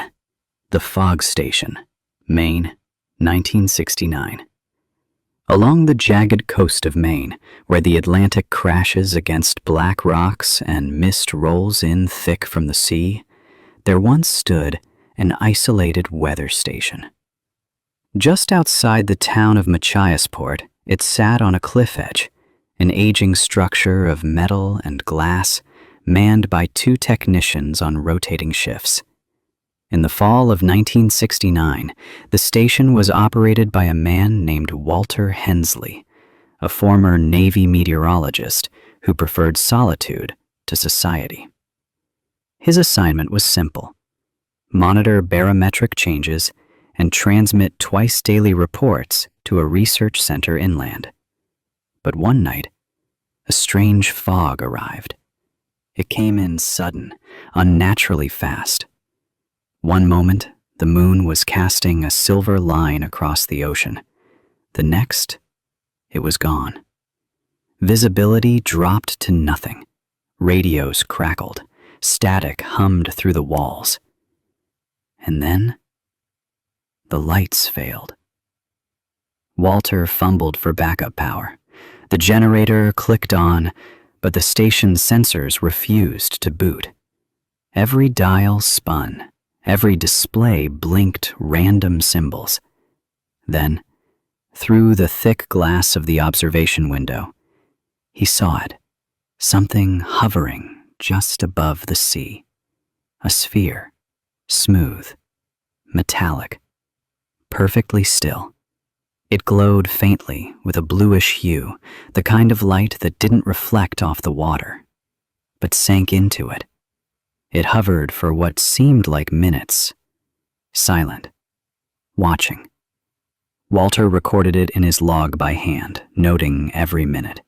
But when he tried to use the radio to report it, all he heard was a low, modulated tone. Not a buzz, not static, but a pulse. He stood at the window, transfixed. Then, from the fog, came a shape, a human shape, but too tall. Its silhouette shimmered slightly, like heat above a flame. It moved toward the station slowly, steadily, through fog that never parted. Walter backed away from the glass. The figure paused just 10 feet from the door. Then, everything stopped. The fog evaporated in seconds. The light vanished. The sensors rebooted. And the station was silent again, like nothing had happened. But Walter wasn't the same. He left his post the next morning, never returned. His written logs were found intact, but the final page was odd. Dozens of hand-sketched circles, each one shaded differently, each marked with an identical note. Not fog, not sea, not alone. Local fishermen say the fog still comes that fast sometimes, and when it does, the gulls go quiet. Story 10. The Passenger in Seat 33A. Over the Pacific, 1997. In December of 1997, Flight 815, a commercial red-eye traveling from Tokyo to Los Angeles, was halfway over the Pacific when the cabin lights dimmed for the night. Most passengers were asleep. Outside, the world was nothing but clouds and black ocean. Seat 33A was a window seat near the rear of the aircraft. A man named Daniel Pierce sat there, returning from a business trip, unable to sleep. He was reading a dog-eared paperback when he noticed something strange outside the window. A light. But it wasn't a star. It was closer. Far too close. It moved alongside the plane, perfectly matched in speed. A glowing sphere, dull orange in color, like heated metal. It pulsed gently, not blinking, but breathing. And as Daniel stared, he realized it wasn't the only one. 3 more appeared. In formation, triangular, silent. They flew just below the wing level, far too close for another aircraft. But there was no turbulence, no sound, no alarm. The cabin remained quiet. Then came the hum. Low, deep, like it came from within his own chest. He looked around. No one else stirred. Not the flight attendants, not the other passengers. It was as if time had slowed. The lights outside the window began to shift, not in shape but in color. Soft gradients of red and violet, impossible to describe. And then between the lights he saw it. A figure. Just for a moment. It was seated beside him. Tall, unmoving, expressionless. Its skin was smooth and pale, and its eyes, if they were eyes, reflected no light. It didn't turn to him. It didn't speak. But Daniel felt a word enter his mind anyway, clear as if whispered in his ear. Observe. He blinked, and everything was back. Cabin lights, snoring passengers, flight attendants moving through the aisle. The lights outside were gone. Daniel reached for his book, but it was closed, with a bookmark tucked into a page he hadn't reached yet. When the plane landed, he didn't speak to anyone. But later, while checking his seat number on the boarding stub, he noticed something odd. Flight 815 had no seat 33A. The row ended at 32. There was no record of his seat ever existing. He never flew again, and sometimes, even years later, he'd wake in the middle of the night with a pressure in his ears and a soft word still echoing in his head. Observe. Story 11. The Moonlit House, Argentina, 1989. In the quiet hills of Cordoba province, Argentina, where dirt roads wind through tall grass and power lines fade into the horizon, there once stood a house at the edge of an empty field. It had belonged to the Velasco family for generations, a modest farmhouse with a red tin roof and an old windmill that creaked in the breeze. By 1989, only Rosa Velasco remained. A retired school teacher in her 70s, she lived simply, keeping a garden, a few chickens, and her black dog Mateo. She felt safe in her solitude.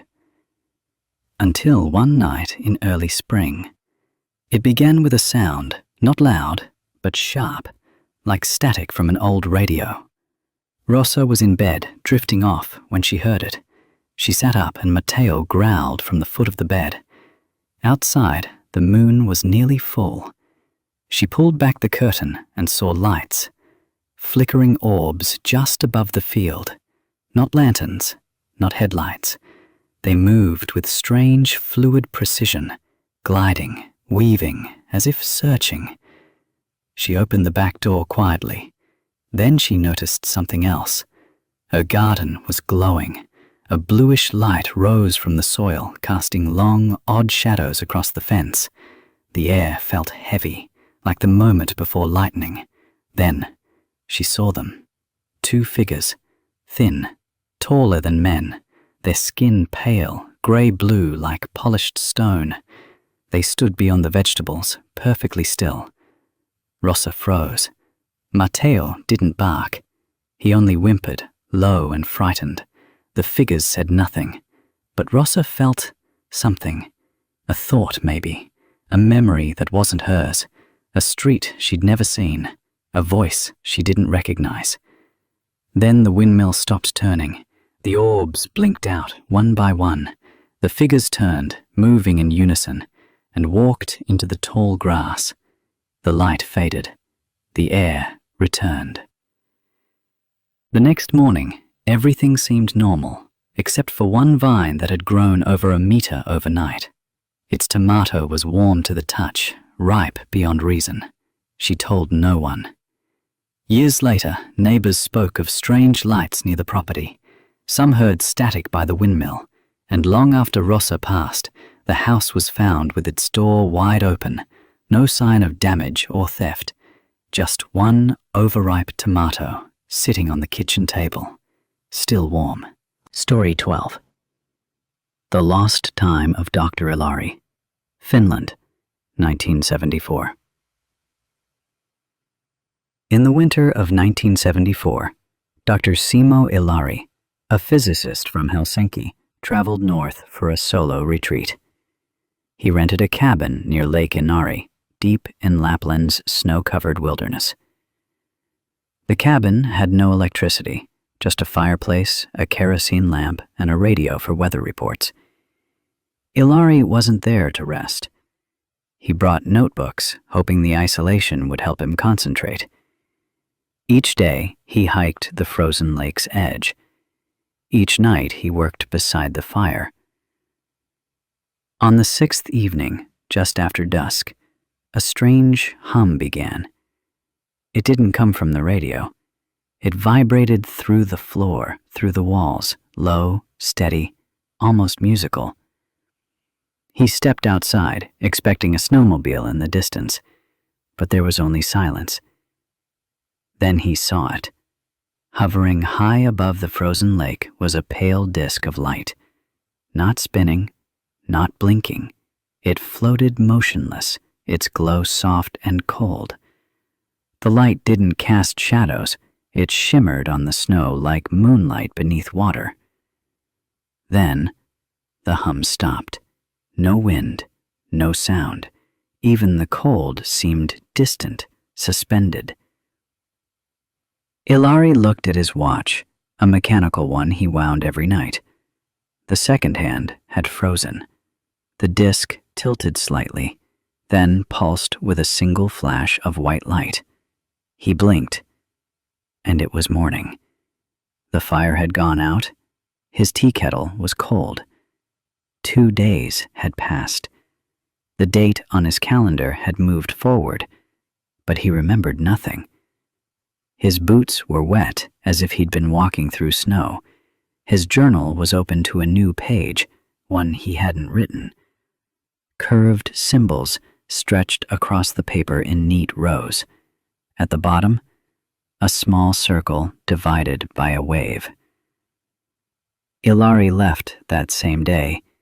He never spoke publicly about what happened, but colleagues noticed something shift. He abandoned his research in theoretical physics, turned instead to sound, to resonance. In letters, he mentioned a theory he called harmonic displacement. No one ever understood it. He died in 1993. The cabin was sold. The journal was still on the shelf. The strange page remained. Years later, a local skier claimed to see a dull ring of light hovering above the lake. He said it made no sound, but when he looked at his watch, 5 minutes had disappeared. Story 13. The Lights Beneath Loch Morar, Scotland, 2001. Loch Morar is one of the deepest bodies of fresh water in Europe, cold, dark, and largely untouched. Tucked into the western highlands of Scotland, it's a place of fog and stone, where the hills fall steep into the loch's glassy surface. Legends of a monster called Morag have lingered for centuries, but in 2001, something even stranger may have stirred beneath the water. Duncan Fraser, a forestry worker from Fort William, spent most of his time maintaining trails on the loch's northern shore. That summer, he was given a week-long contract to repair fencing along the eastern bank, where access was limited and the woods grew dense. He brought a small tent, a gas stove, and a camera he used to photograph wildlife and landscapes. His second night by the loch was still, with a crescent moon rising. Duncan sat by his campfire near the water's edge, sipping tea, when he noticed a pale glow just beneath the surface of the loch. At first, he assumed it was moonlight, but it moved, slowly, against the direction of the current. Then it split into 2 lights, both round, both dim, and they began to rotate around one another, like twin stars caught in orbit. He stood, camera in hand, and walked closer. The lights descended deeper into the water, then rose again. Closer now, still beneath the surface, but casting a faint shimmer on the rocks at his feet. They were silent. The loch remained perfectly still. No waves, no splashes. Suddenly, a third light appeared, brighter, more concentrated, and shaped not like a ball, but a beam, pointing directly upward. Duncan stepped back. He described the sensation as a pressure in the air, as though the atmosphere itself had thickened. He didn't feel fear, only awe, and a deep-rooted instinct not to move. The lights began to rise. Still beneath the water, but faster now. Then they blinked out all at once, and the lock went black. The next morning, he found no sign of disturbance, but the photos on his camera, every one taken that night, were completely blank. Not corrupted, just pure white frames, as if exposed to direct light. The images before and after were unaffected. 2 days later, Duncan reported the incident to a local ranger. He didn't mention aliens, just lights, movement, and something not normal. The ranger listened silently. When Duncan finished, the man only said, "People forget how deep this loch really goes." In the years that followed, others began reporting strange sights on the eastern bank, small lights under the water. Fish found stunned but unharmed, and one diver, an experienced military-trained freediver, claimed to hear a low-frequency hum at 200 feet, like an engine buried in rock. No structures have ever been found at the bottom of Loch Morar, but the lights still return some nights, spinning, waiting, just beneath the surface, where nothing is supposed to shine. Story 14. The Transmission Tower, Montana, 1962. In 1962, deep in the snowy hills outside Great Falls, Montana, a small government communications site stood alone on a ridge. It was known simply as Tower 7, a steel radio tower with a low cinder block building at its base. Staffed by 2 men per shift, its purpose was basic: relay microwave signals between military installations. Most nights were uneventful. That winter, James Delaney, a quiet man with a background in electronics, worked the midnight shift alone. His partner had been reassigned unexpectedly, and until a replacement arrived, James maintained the equipment solo. It was on his 3rd night alone that things changed. Around 2:15 a.m., a low tone began to seep through the building's receiver. Not interference, not static, a precise, steady frequency. James checked the readouts. Nothing unusual. The tone didn't match any active channels, and when he tried to isolate it, the entire console dimmed. Then the tower lights flickered. He stepped outside into the freezing wind. The air was perfectly still. No storm, no clouds. But above the ridge, perhaps 30 feet above the tower's tip, hovered a dull, matte black object. It was disc-shaped, featureless, and completely silent. James stood motionless. The object remained perfectly still for nearly 2 minutes. Then, from its underside, a beam of red light extended, not onto the ground, but across the air, connecting directly to the top of the tower. And then the tone returned. Louder now, not from the equipment, but from the object itself. It vibrated in the metal around him, in the soil, in his chest. Then the light snapped off. The disc tilted slowly, turned without sound, and disappeared into the night sky in a smooth, horizontal blur. No arc, no trail, just gone. James returned inside. The equipment was dead. The backup systems wouldn't engage, and when technicians arrived the next day, they found every recording tape from the previous 12 hours completely blank. He filed a standard report, omitting the object.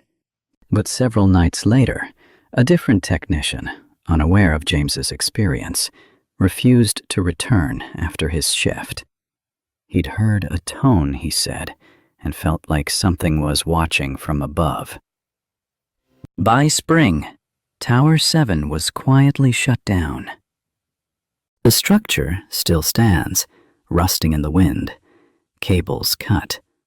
Locals avoid the ridge, saying the air there feels wrong, and some still report seeing a faint red line stretching through the cold sky, far above where the signal ever should have gone. Story 15. The Floating Girl, Uzbekistan, 1995. In the spring of 1995, a small village outside Samarkand, Uzbekistan, experienced an event that was whispered about for years, but never formally reported. It was a place of quiet farms and wide skies, where children played in the fields and elders watched the world move slowly past. One of those children was a girl named Amina. She was 10 years old, shy, and often wandered the meadows behind her family's home. On a warm afternoon in late April, she was seen walking toward the edge of the fields with her usual notebook and pencil. She liked to draw birds and clouds. That evening, however, she didn't return. The sun had just set when her older brother ran back to the house, pale and out of breath. He'd seen Amina floating. Not lying down, not levitating off the ground in sleep. Floating. Upright, arms at her sides, 10 feet in the air. Motionless. At first, her parents thought it was a trick or a child's panic, but when they and several neighbors hurried to the edge of the field, they saw it too. Amina hovered silently above the grass. Above her, a perfect silver sphere hovered, smooth, metallic, no markings. It made no sound, no light. It simply hung in the air, directly above the girl, as if tethered by some invisible string. One witness later described the scene as too quiet, as if all sound had been drawn away. Amina did not cry, did not move. Her eyes were open, calm, focused on something no one else could see. Then, without warning, the sphere pulsed, just once, and began to rise. Amina followed. She ascended slowly, eyes still fixed on something above. At 20 feet, her body seemed to shimmer. Then, gently, she was lowered back to the ground. As soon as her feet touched the earth, the sphere vanished. No trail, no flash, just empty sky.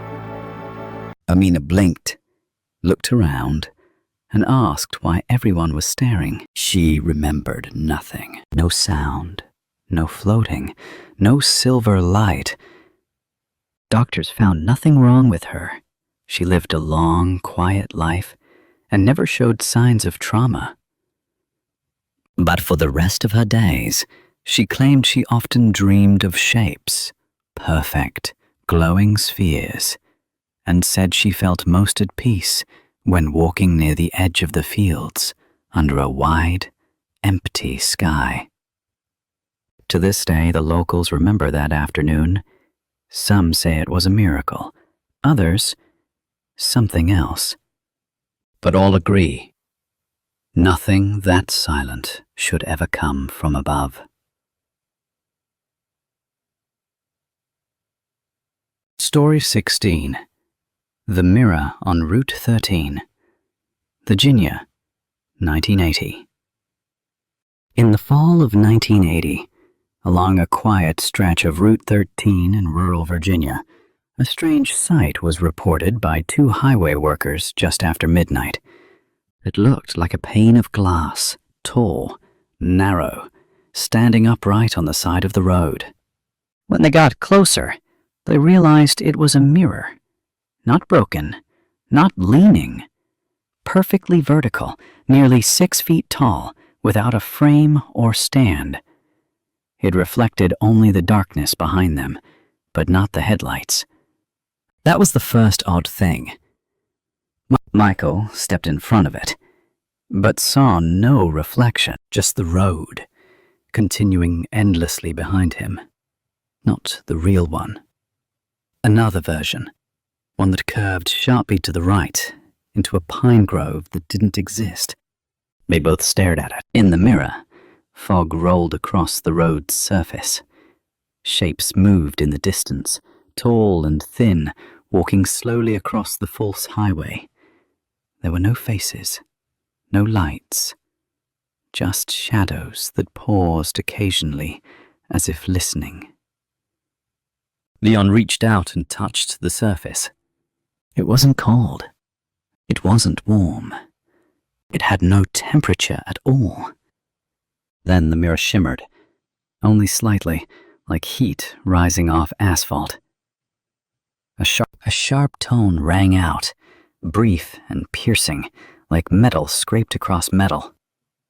The shapes in the reflection turned, slowly, all at once, as if they had noticed the watchers.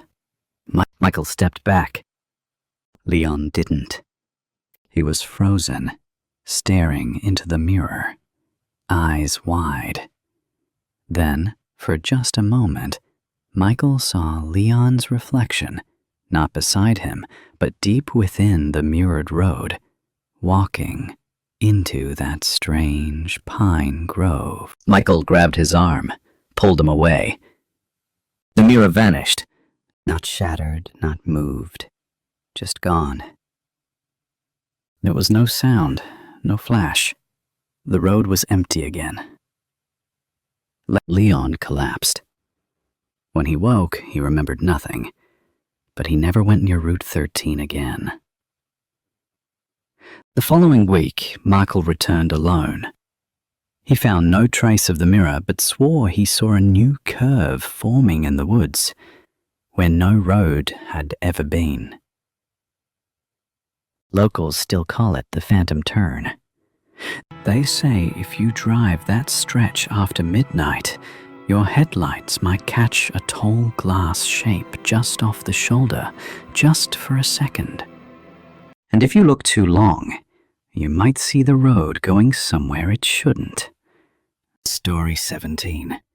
The No-Face Watchers, Tasmania, 2010. In the remote highlands of central Tasmania, far from the towns and coastal roads, lies a patch of wilderness known for its steep ridges and thick eucalyptus forests. Hikers rarely venture there. The terrain is rugged, and the trails, when visible, often vanish into undergrowth. In 2010, a pair of researchers, Emily and Theo, were conducting a biodiversity survey in the area. They were camping 2 nights in, cataloging bird calls and plant species for a conservation project. On their 3rd evening, as the sun disappeared behind the hills, a quiet fell across the valley that neither of them could explain. The usual forest sounds, the insects, the birds, the breeze through the trees, all stopped. The air felt dense, still, and above them, on the ridgeline, 3 figures stood in silence. At first, they thought it was a trio of hikers, but the figures were tall, much taller than normal, and perfectly still. They stood with arms at their sides, facing directly down toward the campsite. Theo called out, but there was no response. They used binoculars to try to get a better look. And that's when Emily whispered, "They don't have faces." In the fading light, they saw what looked like smooth, featureless heads, No eyes, no mouths, just pale, bare skin. Yet the figures never shifted or reacted. They simply watched. For hours, Emily and Theo took turns keeping watch. By midnight, the figures were still there, unchanged. The air felt wrong, compressed. Theo tried to use a satellite phone, but it refused to power on. Then, around 2 a.m., the fire dimmed, not from lack of fuel, but as if the light itself was being absorbed. That's when the sound returned. Not from the forest, but from inside their heads, a low hum, vibrating, internal, as if a pressure was building just behind the eyes. The figures began to move, not walking, sliding, effortlessly down the ridge in a straight line, without stepping, without shifting their posture. Theo grabbed a flare and fired it into the air. The light broke the moment. The figures froze. Then, without warning, they vanished, like fog burned away by sunlight. The next morning, the trees around their camp were scorched in narrow vertical lines as though exposed to sudden heat. Their satellite phone worked again. They left without collecting the rest of their gear. Emily later described the sensation not as fear, but as being seen in a way that reached beneath thought. Neither of them returned to the highlands, and no survey crews have been assigned to that area since. Story 18. The Hushed Farm, Ukraine, 1987. In the rural fields outside Vinnytsia, Ukraine, the Kolvenko family farm had stood since before the war. 3 generations had worked its soil, wheat, sunflowers, and barley swaying under long golden sunsets. It was a quiet life, the kind untouched by politics or cities. But in the autumn of 1987, something changed. It began with silence. One morning, Pavel Kolvenko, the family's eldest son, noticed something strange. No birds, no dogs barking in the distance, no rustling from the wheat stalks in the wind. The farm was wrapped in a thick, unnatural quiet. His father, Mikhail, was in the barn sharpening tools when it happened. The light came first. A pulsing blue glow, like moonlight trapped in water, poured across the fields from above. It had no source, no craft, no beam, just a presence. It lit the barn rafters and sent the horses into a frozen trance. Mikhail walked outside and stopped. Floating 15 feet above the wheat was an object, oval-shaped, dark at the center, surrounded by slow-turning rings of pale light that shimmered like glass. It didn't move. It didn't hum. It simply existed, utterly silent, like the rest of the world. Then time itself seemed to stretch. Pavel would later say that, standing on the porch, he watched his father's movement slow, as if he were moving through syrup. A drop of sweat paused halfway down his cheek. The wind halted.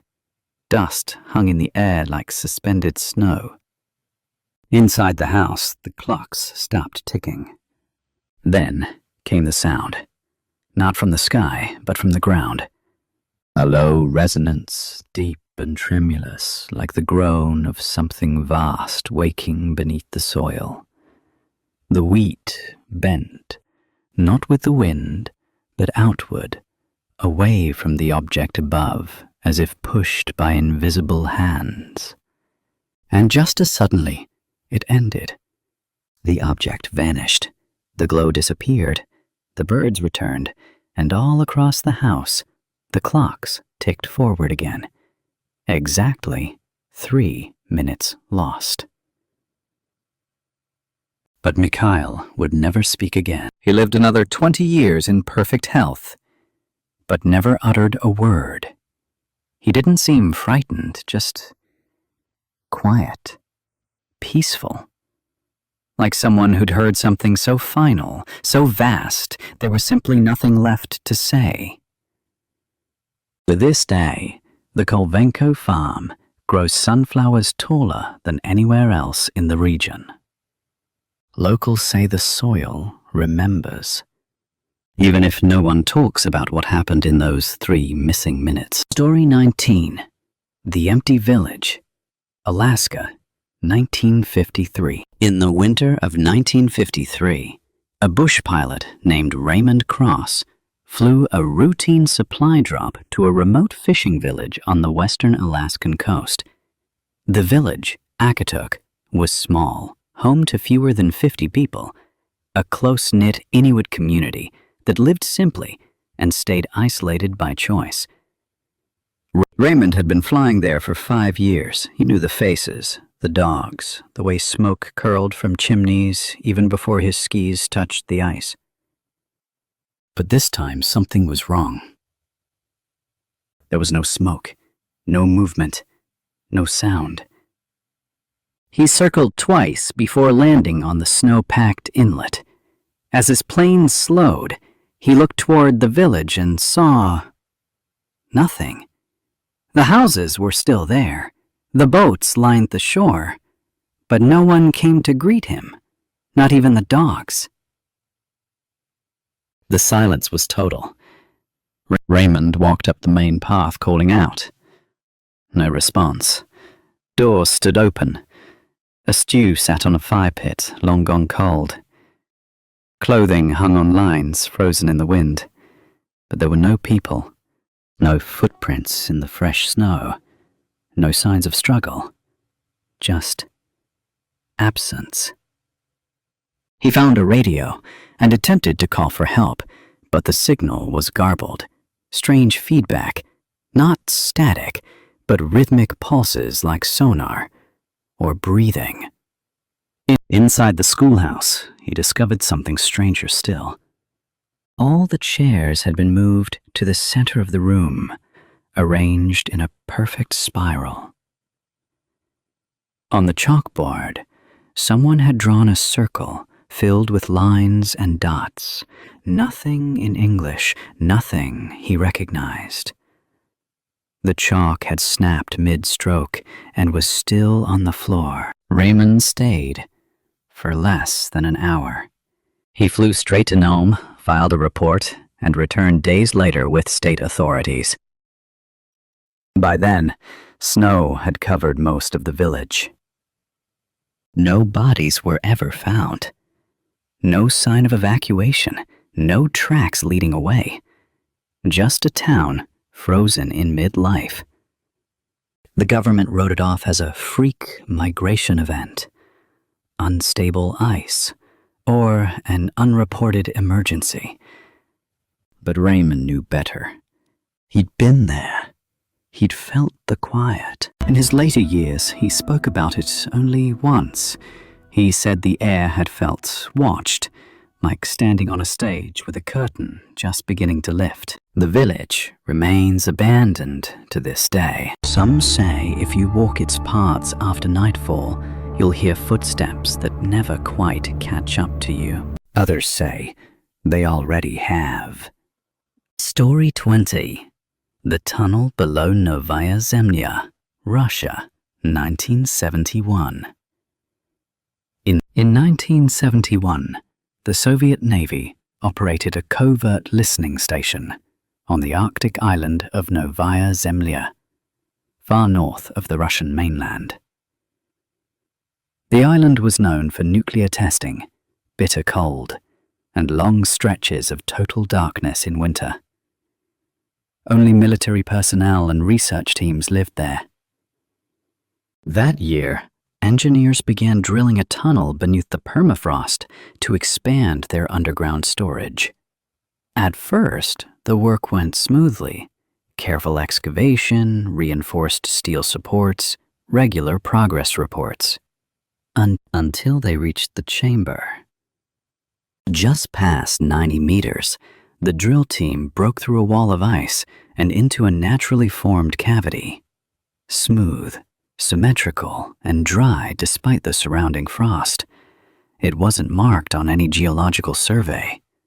There were no cracks, no signs of erosion. Just a space, roughly spherical, perfectly quiet. The workers paused the operation, and a team of geophysicists was sent to investigate. They descended into the chamber with lights, meters, and sensors. One by one, their equipment failed. Not all at once, just irregular. Lights dimmed, batteries drained. The air inside remained breathable, but unnaturally still, as if even sound resisted moving. At the center of the chamber was a stone platform, unremarkable but wrong somehow. Smooth, rectangular, warm to the touch. One man, a junior officer named Morozov, placed his hand on the stone. He collapsed instantly. Kara still breathing. Eyes open, but unresponsive. He remained in a coma for 11 days before waking without memory. But afterward, Morozov wrote obsessively in a language no one could identify, curved symbols in long, repeating sequences. He refused food for weeks, speaking only one word when prompted. But after that, he was transferred to a remote facility. Records trail off from there. The chamber was sealed, the project halted, and all involved were relocated or reassigned. Officially, the site was decommissioned due to seismic instability. Unofficially, guards were posted at the entrance until the late 1980s. To this day, satellite scans occasionally show a mild heat signature emanating from beneath the island's surface. No animals nest near that part of the tundra. No expeditions return to the site. But some researchers claim that, on nights when the Arctic winds are still, strange pulses can be picked up on low-band radios. Steady, rhythmic, like a code knocking from far beneath the ice, calling out. Waiting. Story 21. The Static Field. Idaho, 1998. In the summer of 1998, just outside the small town of McCall, Idaho, a retired lineman named Carl Hensley was hiking through an overgrown service road near the Payette National Forest. He was a man of routine. Walk the same loop, sit by the stream, return by sunset. But that evening, the forest felt off.